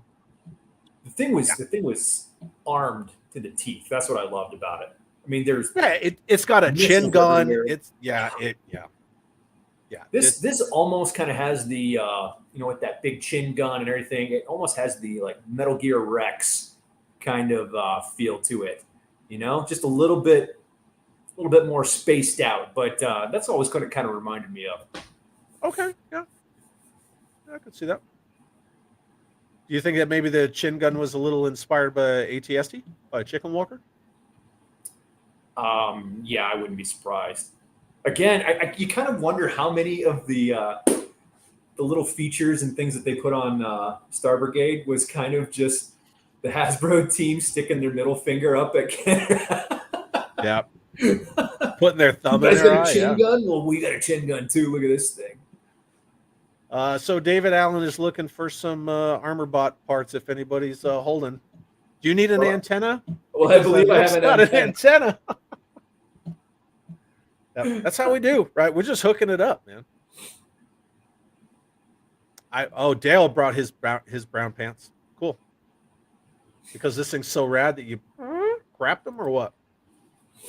I got mine back in '96 at Toys R Us on clearance. That's awesome. That's very cool. Different color joints, yes, and that's actually why I put this picture in here, because they did have two different versions, and the two different versions came out in '94. So originally, when this came out in '93, it was just this version with the blue, and then it had the bronze for the Gatling gun, all of the armaments. Yep. The Shin missiles, and then all the Chin guns and so on and so forth. But then in '94, they came out with the version that had bronze joints and then all the blue weaponry. So yeah, there are actually two versions of this floating around. And the Power Fighters, there's numerous versions of the Power Fighters, which we'll talk to Power Fighters another time. But I think they even changed those two versions. They changed the Hawk's gun too. Yeah, he had a black one with the one that had the gold joints and the blue weaponry. Hawk had a black rifle. Yep. Yeah. Did I show that? I thought I showed it. Yeah, there he is. See him? Yeah. Yep. Black I rifle. obviously had the former because mine has a pink gun. Yeah. You got the version 1, dude. Chad 1, do you have it to what will you customize it into? I don't. I do not have it, and I would not. I don't think I would customize this, Dom. I think I would leave it as is, man. I think I would leave this thing alone. They're pricey to find anyway. Yeah. I didn't see a single one of them at Joe Fest last year. My Joe Fest list for 2023, it's a short list, but it's Action Force, Z Force, Command Center. Oof. Right? That's one. Yeah. The General is another. Good luck. Dude, they had generals last year, but the Mammon I flew. Are you driving this year? Yeah, this year I'm driving. There you go. Yeah. Oh yeah. I'm You're not like a U-Haul trailer that you're bringing. I'm not. Well, she wanted to fly, so we flew, and yeah. Well, while we were walking around, I was like, "This is why I don't fly here." First of all, I hate flying to begin with. I do not fly well. You put me in that cylindrical coffin at 30 some odd thousand feet. Nope, not happening. So, anyway. That's what those little bottles are for. Mine makes sounds. Yeah, they make sounds. Yeah. Yep. Me, me, me, me. G.I. Joe's answer to a chicken walker. Yeah, absolutely. Star Brigade, right? It's their answer to an ATST, 100%. That's what I was actually going to say in my final thoughts to Dom's question. If I was going to make a custom anything, Sal from 2 Cents Toys sent me like a beater ATST that was missing a couple of parts, and I was looking at that. I was like, I bet you can make that something cool. And I've actually been working on a Metal Gear Rex. I've actually been working on one of those. Ooh. Yeah, in true 1/18 scale, dude. It is big, but I got like 10 projects going. Were the Power Fighters also Star Brigade? Wait one. We're gonna hold off on that question. You'll get an answer. Have a good night, James. Ratface, thank you for coming, man. We appreciate that. What year did Hasbro buy Kenner? Hasbro acquired Kenner, Parker / Tonka. It was Kenner Parker, but it was all those companies. Plato, blah blah blah blah blah. Acquired them in 1991. Yeah, and that's why the VR Trooper pursuit jet from 1994 under the Kenner brand is actually a Firebat. So yeah, a lot of picking and choosing. I know a lot about a little. That's we only got version 2 in Australia. Yeah, I'm kind of not surprised, but at least you got one, right? Yeah. 88 from Tonka. Yeah. But Hasbro bought all of them in 91. Oh, look who's here. What's up, my friend? Jay Bartlett's in the house. Glad you're here. And time to buy some mech bots on eBay. I don't know what you're talking about, but yes. Does the USA one make sound? Yes, they make sounds. They do. And then everybody's saying hi to Jay because Jay's rad. Jay's the man. Those were the figures I was talking about. Yeah, we knew that's what you were talking about, Patrick. We all kept saying that. Armor Tech. You're talking about Armor Tech, and they just kept going. Anyway, and then look at this. They're ugly figures anyway. Yeah, those ones. Yeah. Yeah, I don't like them. Arm reminds me of the SDF one. I could see that, right? Yeah. And then Dale says, I had this toy that G.I. Joe Armor bought. Have a Cobra driving a G.I. Joe, would try to get it back. That's cool. Yeah, I could totally see that. Dude, this thing is so impressive. You don't really see it in the wild very often. It's one of the short list items that I'm going to be looking for at Joe Fest this year. And you know, I mean, it's a crapshoot. Sometimes it happens and sometimes it doesn't. Yep.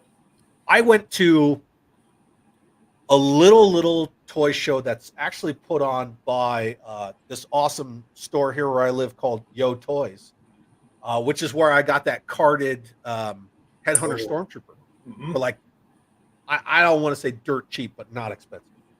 And they put on this thing called, yes, it was priced to sell. Well, we'll call it that. But they put on this thing called Southwest Toy Mania, and they do it in a high school gym. And it's really cool. A lot of people bring their kids. It's very family oriented. Walking around there, I'm talking to this guy about like beater vehicles, and he's like, oh man, I got bins and bins and bins. Just like dig through these bins, whatever you want. Just pull it out. And I'm digging through the bins, and I'm like, no, I got like 2 of those and 4 of those, and no, you know, because I have a problem with that, right? And I'm talking to him, and I see over his shoulder 1982 metal thermos G.I. Joe lunchbox. And it just, the one that I have, I wasn't even looking for it, and I just stumbled across it. So hopefully, the moral of the story is hopefully I'll stumble across an armor bot. But there you go. It's kind of one of those things. It's like the 1994 Blockbuster. Remember, in 94, they weren't making these in the volume that they were making stuff in 85, 86, even 87, 88. If you want one of these complete, you know what the answer is, right? Bite the bullet. Yeah, bite the bullet. Buy it sealed in a box. Display the box somewhere. You know, whatever. I gave the box for my Blockbuster box bluster. I gave that box to my buddy Josh because he really wanted it, and I was like, "You can have it, dude. I'll just ship it to you." So, whatever. They're not ugly. They're special. I guess we're talking about Armor Tech. Yeah, I mean, dude, a lot of people really love the Armor Tech stuff. Show me that figure again. Let me see it.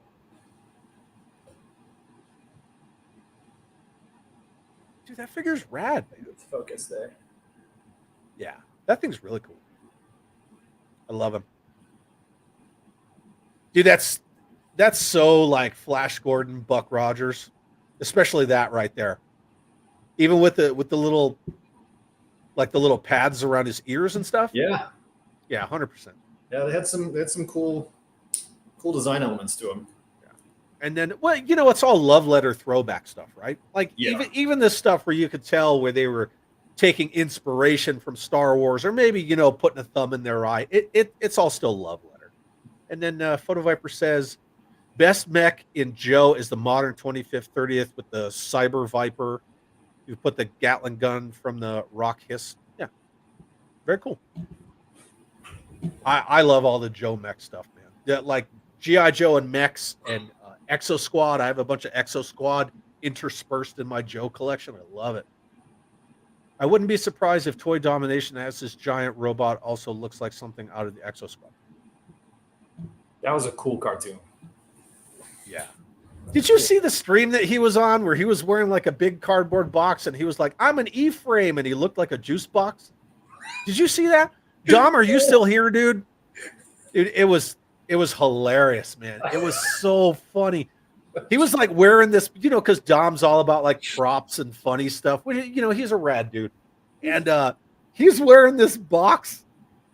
And I was like, bro, you look like a juice box. And he's like, no, I'm an E-frame. So funny. It was with Adam from Go Figure and Zazel and a couple other people. It was just funny. That's cool. So funny. He's right. Bite the bullet. Yeah, 100%. David has one loose. Don't have a box. You don't need a box, right? I mean, if you want a box, I'm sure you can find one, but whatever. Chris is asking, what do armor bots go for today? I do not know, my friend. Oh, wait. There you go. Look, here's your answer. I've seen them loose with the box for around 250, 300. Whew. Yeah. And then Exo Squad was a great line. Yeah, Exo Squad is awesome. There's also there's a knockoff line of Exo Squad that's really cool too. It's just repaints. Really cool. And Lilith wants my flag. No, you can't have it. You have to fight the ma'am for it. So I don't know if you want to get into that. Yeah, very cool. Armor bot. You cannot go wrong with this thing, man. I love everything about it. You got anything else for the armor bot, my friend? No, it's cool. I have to reacquire it. I miss it. It was such a cool vehicle to open up as a kid. Yeah. So Photo Viper's saying GoBots have a type of power armor that fits Joe's too, and that's like their little GoBot combiner thing. I don't know if you've seen it. It's kind of like a frame. It's like a GoBot frame, so you can make GoBots a combiner. Yeah. Huh. Just updated the stream. What? Cool. Right. Us too. I think your tinfoil hat's doing it, dude. It's just. I feel so bad that I took mine off now. Not so much that I took it off. We only got one episode to wear these things. I know that. Look at what happened to my hat. I don't know. Yeah. No, not gonna work. A little protection. It's not gonna work. Anyway, so somebody was asking about power fighters. Who was that? Speak up. Forever hold your peace. Power fighters. They are not Star Brigade, but they are Star Brigade at the same time. Yes, they are Star Brigade, but it's not as big on the packaging, but you can see it. Yes, they're Star Brigade. They have the Star Brigade vertical G.I. Joe. What's up? Said it's a sub group. Yeah. So Power Fighters is Star Brigade the way that Battle Corps was just G.I. Joe. Like some people try to say that, oh, Battle Corps is like a sub-team. It's like, no, Battle Corps was just regular G.I. Joe in the 90s. Yep. Whatever. So yeah, they are Star Brigade. You can see they have the vertical G.I. Joe with the red, white, and blue on the spine of the box like they do on the cards. But yeah. And it was yeah. There you go. Chad had one too. What did I have? Tinfoil hat? Yeah, I balled it up, man, because I suck. Whatever. Don't rub it in. So yeah, so this is a power fighter. This is the Joe power fighter with gears. And this one, there's the back of the box. I gotta say, love the power fighters, hate the power fighters, whatever. The paint apps on these were great, man. They had great paint apps on them. And, Barricade's helmet. Yep. That? We're not there yet, dude. We're talking about the power fighter. So yeah, this is 1994 Joe power fighter with gears. So it's kind of one of those things. So the G.I. Joe one is just power fighters, and then the Cobra one is power fighters, but one has gears and is one color. There's not much delineation really between the two. But I like that the sticker says gears on it, so what the pilot's name is. Right? I guess it's like putting, Maverick or I was gonna say it's like Ace or whatever. Yeah, but there's there it precedent. is. Yeah, Gears did have a variant. Yes, correct. Photo Viper says so hard to find complete and unbroken. It's also hard to find that Techno version too. Yeah, we're not there yet. So the Techno Viper, but we're gonna get into that. Decepticonicus says I'd love to have this in box. Yeah, man, that I've seen a couple, and I hate to say I've seen them crushed because the whole face of that box you can kind of push it in. But I've just seen them beat to crap. I don't know. What are your thoughts, Nick? What are your thoughts on the Power Fighter with Gears? You know what? I never had any of the Power Fighters. Any of the two? You mean either? They're cool. They've got really good paint app to it. They've got good stickers. It's a cool mech. I mean, it's definitely GI Joe Exo Squad. If I came across them, I'd absolutely buy it. I'm looking at all my Exo Squad, and I'm trying to eyeball one that maybe comes close. I don't know. I'm not going to start pulling my Exo Squad stuff down, but it's kind of got JT Marsh's E-frame vibe to it. If it just had the wings that came over the top, it's kind of got those two humps over here. So, now he's gonna go get it. Now I'm gonna get it. I'm gonna get it. Stop.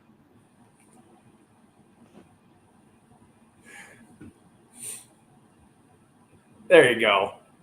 See, now if you put the wings down and you kind of pose it and hold it up to the screen just like that shot, it kind of has that vibe to it. Well, the arms aren't going to really go very far with the wings down, but yeah. See, it's kind of got that vibe to it. You think so? That's what it kind of reaches out to me. I dig it. Either way, it's cool, man. Yeah. I mean, if you want to paint it yellow and put a Sigourney Weaver figure in it, then no, I have a couple of those already. I have some power loaders. But yeah, man, this thing is freaking awesome. And this figure, remember we were talking about the head sculpts and how the head sculpts were advancing. Mm-hmm. I know it sounds weird, but the way that the hair is sculpted it's great on this figure. I love the head sculpt on Gears. It's freaking awesome. I just like him as a figure in general. And when you put him in the Power Fighter, it kind of goes back to that whole Wild Weasel Rattler thing where the Rattler is more blue, with pops of red, etc. And Wild Weasel is the complete opposite. So when you put Wild Weasel in it, he stands out a little more. The same with Gears. Gears he pops in that thing. So I don't know if you saw this comment. G.I. Joe and Star Wars guys' local toy store has some in the box, which is rad. Lilith's never seen them for sale. Decepticonicus, I like how they applied the black paint. Yeah, absolutely. So we're talking about that, the paint apps. Yeah. To me, it kind of goes back to how Mark Ellis and all those guys at Mattel, when they were doing the Castle Grayskull, and Mark Ellis was like, you just go like this with spray paint, just kind of hit it. And it's just got like those hits of black on it, just like Grayskull. I really like it, which is cool. And then, are you ready, Nick? Hit me. Never seen this before. There you go. Yeah, buddy. That's the mission. I love when people say it. Yeah, it just makes this so much more like worth it. And then Power Fighter definitely better than the Bratz car. 100%. If Laser Pants ever turns through this, we'll be like, what? What? We Bratz car? Ryan's not going to watch this, man. We're talking about 90s 3 3/4 inch Joes. You got no interest in that. He's not even really a Joe dude. And that's cool. And then Photo Viper says the helmet hair was cool. Yeah, man. The head sculpt on Gears is so good. It's so good. If you ever get a chance to look at one up close, like just really eyeball that figure. I have several And Is it none the of these same? paint apps are the same. Yeah, exactly. It's just like the Castle Grayskull. What? I was gonna say, is it the same? Is it the same head sculpt and body sculpt as Barricade? Just with different paint apps? I don't know about the head, man. I'd have to look at them really good side by side to give you a yes or a no. Yeah, I'm really trying to think. I'd have to go get them out. Remember, brother, enthusiasm over expertise. I never claimed to be an expert, right? I just do a lot of research and I take notes, and for some reason, people think I know a lot about G.I. Joe. But that's not necessarily the case. Somebody painted that hair red. He'd make a good Conan O'Brien custom. That swoop. Right. Black paint apps look like laser damage. Yeah. So they like the whole carbon scoring thing. Yeah, definitely. But yeah, they are not the same, which is really cool. Are they expensive to buy now? And then Chris from Cutthroat says, I found one on eBay for $200. Woo! I don't know. Would you do that? No. 200 for that? No, I don't know. I think I'd watch it. I'd watch it and wait for that one person that doesn't know what they got. You know what I would do? I would get one depending on the percentage of completion, and I would complete it. But when you get into the later stuff, 93, 94, like we were talking about the Armor Bot and previously the Blockbuster, Yeah.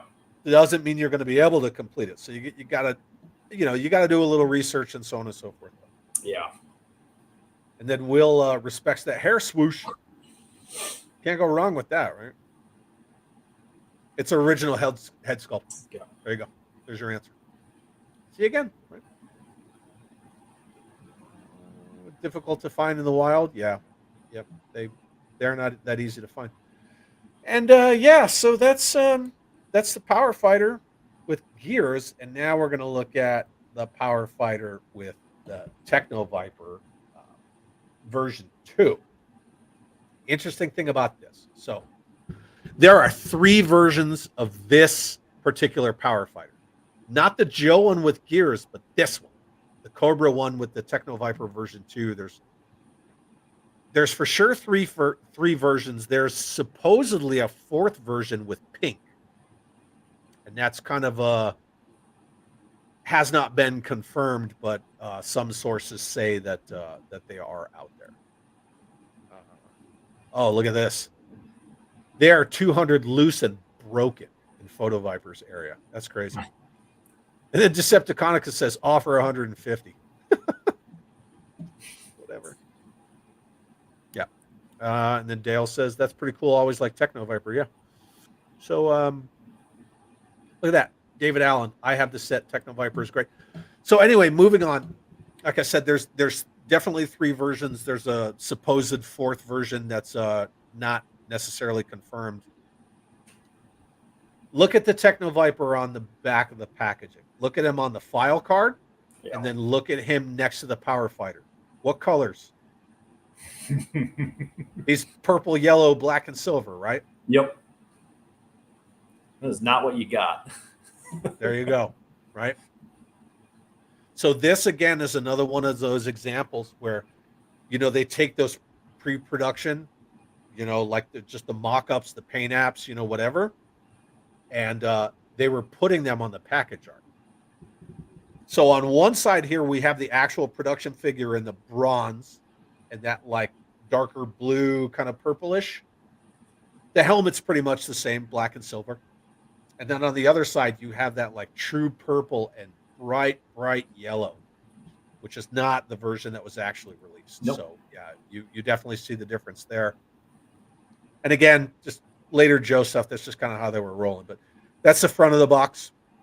And, again, it's very hard to tell that it's Cobra. The Cobra, the enemy, is so small on this packaging. Yep. And then there's the back.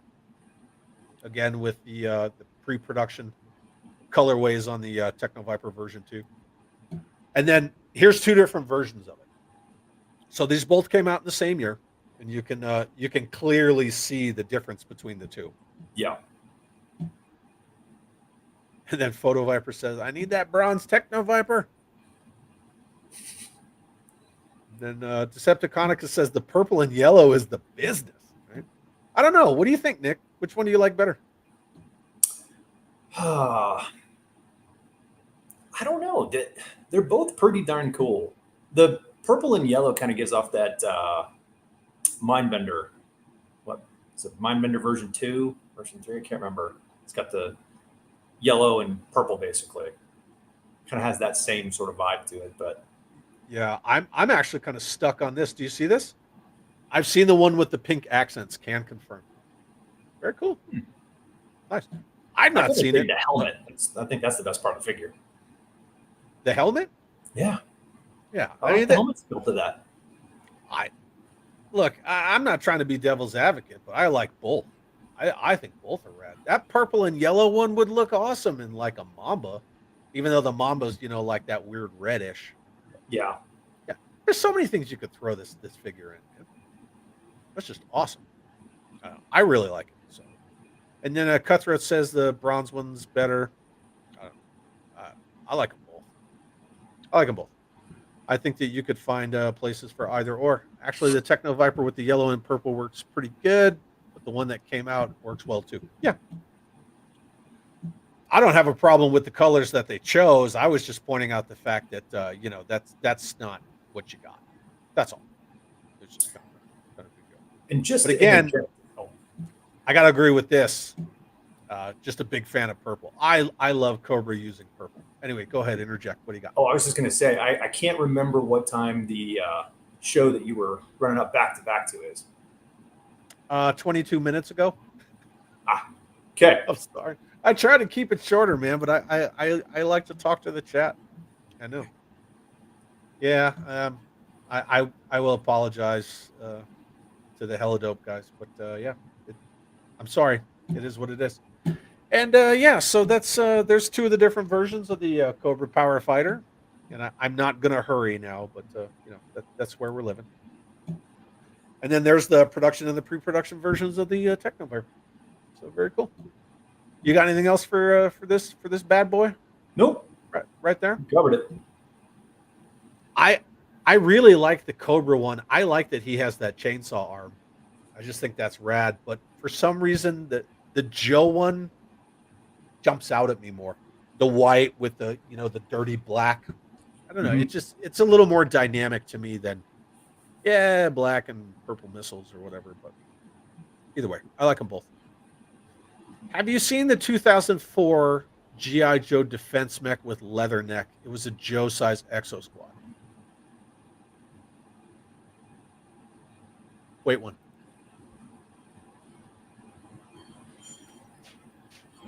I don't think we're talking about this. This didn't come with leather neck. You're not talking about that, are you?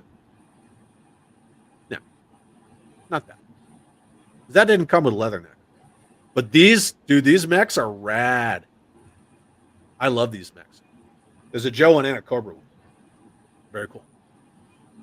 And then, see, Photo Viper says running long is the chat's fault. We got in the weeds several times. We just don't want to let you go. Yeah, you know what?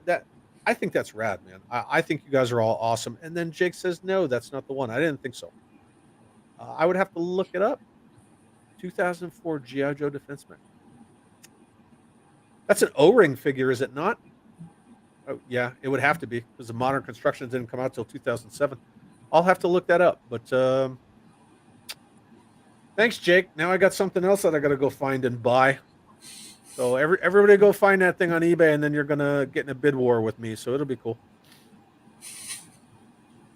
I saw the Techno Viper power suit loose in person at a local toy store. A person didn't like how Techno Viper has less detailed paint apps compared to the regular Techno Viper. I think that's kind of a fair assessment.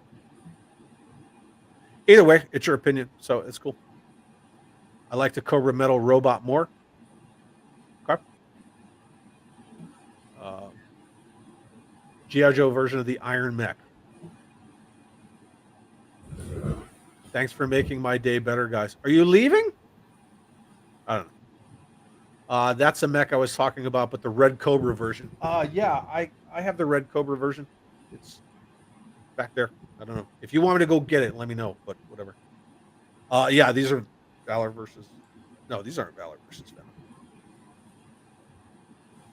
So you're talking about like all these little, where they all came in like the little sets and stuff like that. Valor versus Venom did an awesome job of all these weird little different sets. But dude, have you seen this Neo Viper that comes with this, Nick? Watch this. Here, look. I'll make it full screen. Look, dude, look at this figure. That figure's cool. Rad, man. That's pretty cool. And the helmet comes off the mask. All these Valor versus Venom little packs where the figure comes with like a little mini vehicle, dude, they're just rad. These things are totally rad. I got a whole bunch of these just sitting around. I love every time I stream, man, I trash my whole Joe room. Like I just got like toys everywhere, and it makes my OCD go nuts. But whatever. It's all for the people. And then Lilith wouldn't mind a Dreadnought version. Yeah. I love that B vehicle. The Battle Hornet. Yeah. Yeah. Very cool. All right, cool. So we've come to the end. That is actually all of the vehicles, large and small and in between, for Star Brigade. That's it. Like, we didn't finish all the figures. Again, there's 31 figures in Star Brigade. Yeah. And dude, I think it's cool that we still got 20 people watching 2.5 hours in. That's really cool. Do I have Viper Pack? I got a bunch over there. I don't want to go dig through them, but I don't know. I'd have to get back to you on that. And then yeah, I think it's cool that we still got this many people hanging out with us, and that's really cool. So moving on, somebody was asking about aliens, right? And Nick, I see that you still have your tinfoil hat on. So we're gonna get into dishonorable mention. Are you ready? I don't know who's gonna laugh and who's gonna get mad, but dude. I cannot. I can't. So this is Carcass, 1994, the alien destroyer, and he is part of the Lunar Tix Empire. And I don't know if that's supposed to be like lunar lunatics or moon lunatics or all of the above. And then look, Decepticonicus is like, yes, aliens. Okay, so speaking of aliens, I don't know who's heard this story before and who hasn't. If you've heard this story before, then just take like 30 seconds and zone out. But my wife and I were at El Paso Comic-Con, and we're just walking around in our Joe costumes, right? She's in her quintessential Baroness that everyone's seen. I'm in my Cobra Officer. And, whenever you walk into like a con or a toy show or something, you just decide like, I'm going to go left or I'm going to go right. And then you just go, right? And then you go down all the aisles and then you double back or whatever, right? So we're at El Paso Comic-Con. We went right. We actually went down the way where all the people are doing all of the, signatures and stuff, taking photos and all those people. We're walking, and we knew that Giorgio Tsoukalos from Ancient Aliens was there.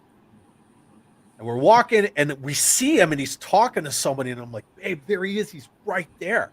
And I'm like, that's freaking Giorgio Tsoukalos, right? And eccentric or whatever, like the guy's kind of a genius. And so we're just walking, and I look at him, and then we just keep walking, and he's like, hey, G.I. Joe. And we turn and we look, and he's like, you guys look great. Those are the best costumes here. Come here. And we just like walked over, and he was so excited to see people dressed up like Joe characters. That's pretty cool. And so, what was that? What's that? I don't know. I heard like a boom or something. Oh, Anyway. that was probably my son slamming a door somewhere. Sweet. Very cool. So anyway, I think he's ready for me to be done. Yeah, we're going to get there in just a second. So, yeah, very cool. So we met Giorgio Tsoukalos. We talked to him for a little while. I've been to a lot of those ancient sites in the Middle East and stuff, so we kind of talked about that. We took some pictures with him, but yeah. So anyway, speaking of aliens, like he is a huge G.I. Joe guy. That's cool. So whatever. I didn't put the picture in the slideshow like I told you I would, because then I would have had to pull it out. But anyway, so Carcass of the Lunartix Empire. And here's his file card. Boneless alien arms. And his head has like freaking handlebars inside of his head where his eyes are. Yeah. I don't know. Yeah. So his mutated body, which may account for his overly hostile attitude, is considered ugly even to other Lunartix aliens more hideous than he is. And are you ready? Yeah. There you go. Yeah. To me, Carcass, Lobotomax, whatever, this is kind of what put that stigma on 90s Joes. That's just my opinion. Yeah. My opinion is that when people are, oh, it's all neon and it's all this and it's all that. Bingo. Yep. Yeah, that's kind of where I point the finger. So, yeah. Sweep it away. So I don't know. If you guys still hanging out in the chat, like Carcass and Lobotomax and all that stuff, by all means, yeah, chime in. And if you do, I think that's great. But I do not. I don't necessarily have a problem with Joe in space, but I have aliens, right? Zombies, everybody being a ninja, aliens. I'm going to come up with my top 3 like things that make me car rant. And yeah, this is going to be one of them, but 100% for sure. And then let me back up. David said Lobotomax. Yeah, this is actually Carcass, but Lobotomax is, yeah, in there too. Love the name. Chris likes Carcass. I think the name is cool. I think Carcass would have been a cool code name for, some like really lethal, just like Cobra character. Would have been cool. Yeah, then Danjamin says it's not even a cool alien. Yeah, some of these designs were a little wacky. Oh, Nick just got abducted by aliens. You made my day, Chad and Nomad, and everyone here this morning was hard on me. Oh, well, sorry to hear that, but glad you're here. Glad you're still here. Great aliens. And then Christopher says, still rocking with you. Way to go, Chad, on making headliner. Oh, thanks. I appreciate that. Yeah. So in one of the custom groups, they made one of my customs like a little headline thingamajig, which is kind of cool. Bendy, arms aside, you got to respect the head sculpt and chest construct. Yeah, the weird little chesty, it's like a bursting arms kind of a thing. I do respect it because it's different, but it's totally like second set of arms sort of deal. Yeah. Yeah, I don't know. Chad's selfie figure is Salvo.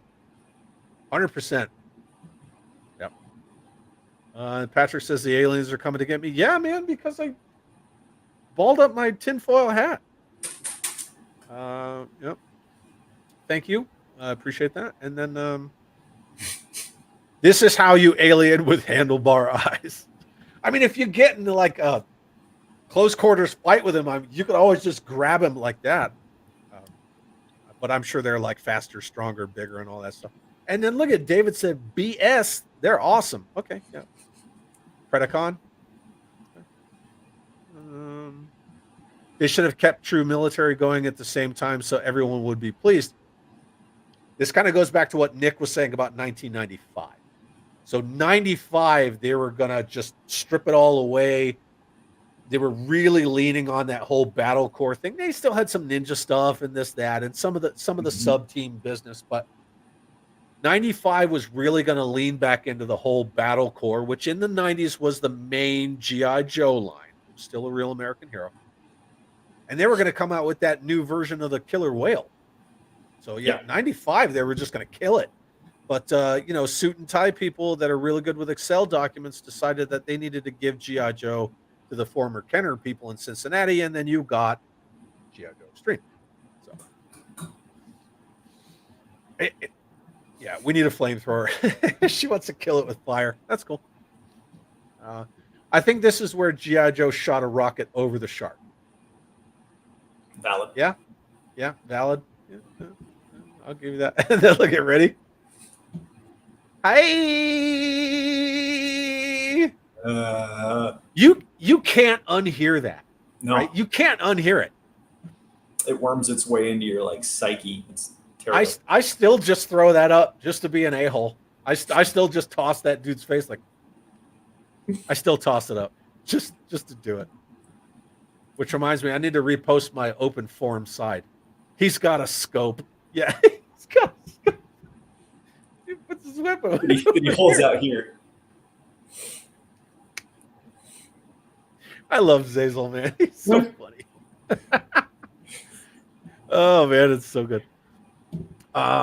Chad, have you seen the AR presentation of unproduced stuff by Patrick Stewart?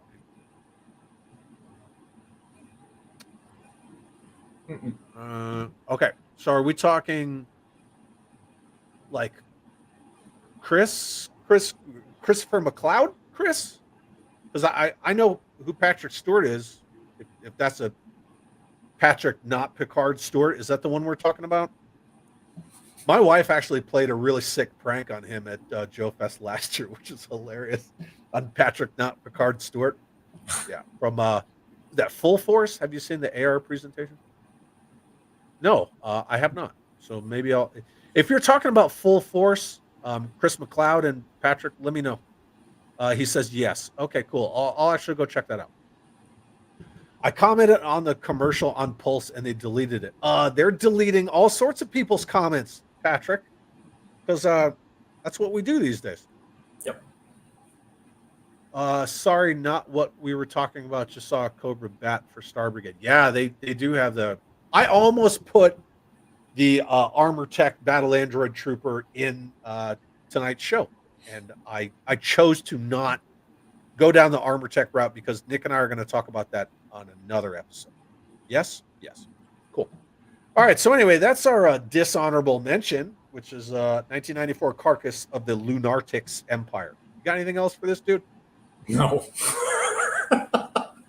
Bendy arms, man. He's got no bones in his arms. I don't even know how he can like pull things with no bones, but whatever.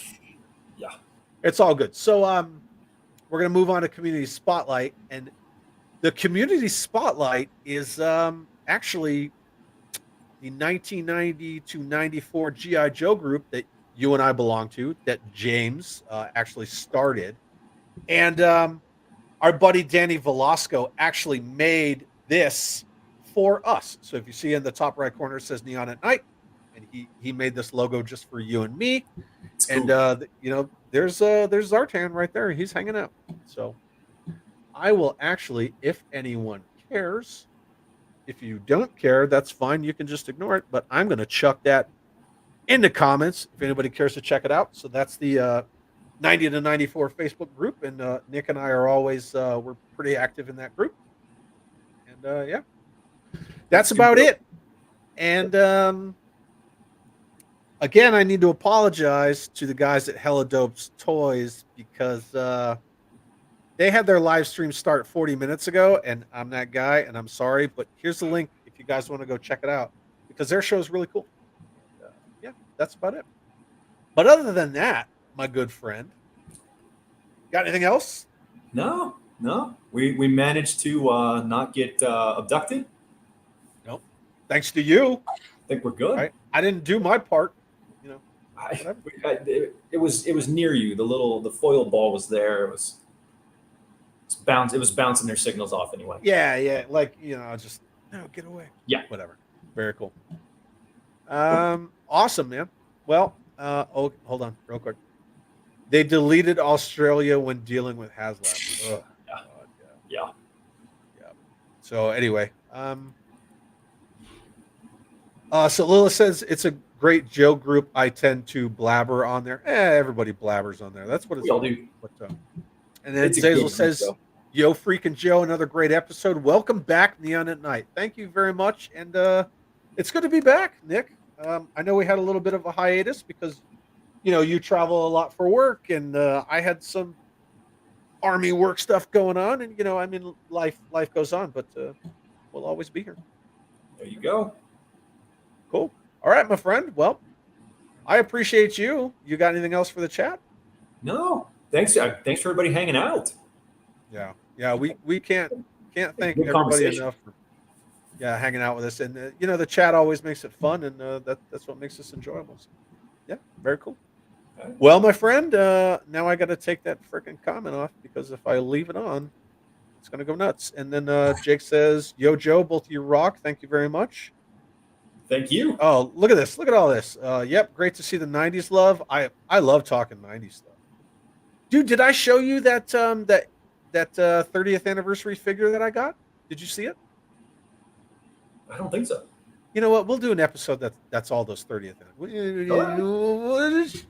talk about it later. We're gonna talk about it later. Anyway, so Will says thanks again for another awesome stream, man. We appreciate it. And then Zazel's showing his Star Brigade love. And Chris, have a good weekend, Decepticonicus. Yo, Joe. You got a Yo, Joe? Got a Yo Joe. All right, there's another Yo, Joe just for you, my friend. And thank you all so much for hanging out with us. And we will be back in 2 weeks. Promise, episode 12. And what do you got coming up? Nick, you got anything coming up? Just more work. More work and travel. I'm always traveling. Yeah, I guess that's cool. Next Sunday, I'm changing the format of my articulated chat stream. I'm basically like subtitling it Road to Joe Fest 2023. And next Sunday, I am having Ed Schumacher, who is the CEO, organizer, and founder of Joe Fest, on my show. Cool. Yeah, so I'm going to have Ed Schumacher from Joe Fest on next Sunday at 7 p.m. Eastern, and we are going to kick off the Road to Joe Fest, and I'm going to have all sorts of creatives and toy companies and YouTube personalities. Cool. Yeah, so I'm gonna run that all the way to Joe Fest, man. So it'll be rad. Fantastic. Well, my friend, I will talk to you soon, and we will see all of you in the chat in 2 weeks. See you guys. Thanks for hanging out. Yeah, buddy. Everybody have an awesome weekend, and Yo, Joe, go Star Brigade. Take your stupid hat off, dude. I like my hat. All right, buddy. Have a good one. You too. Yeah.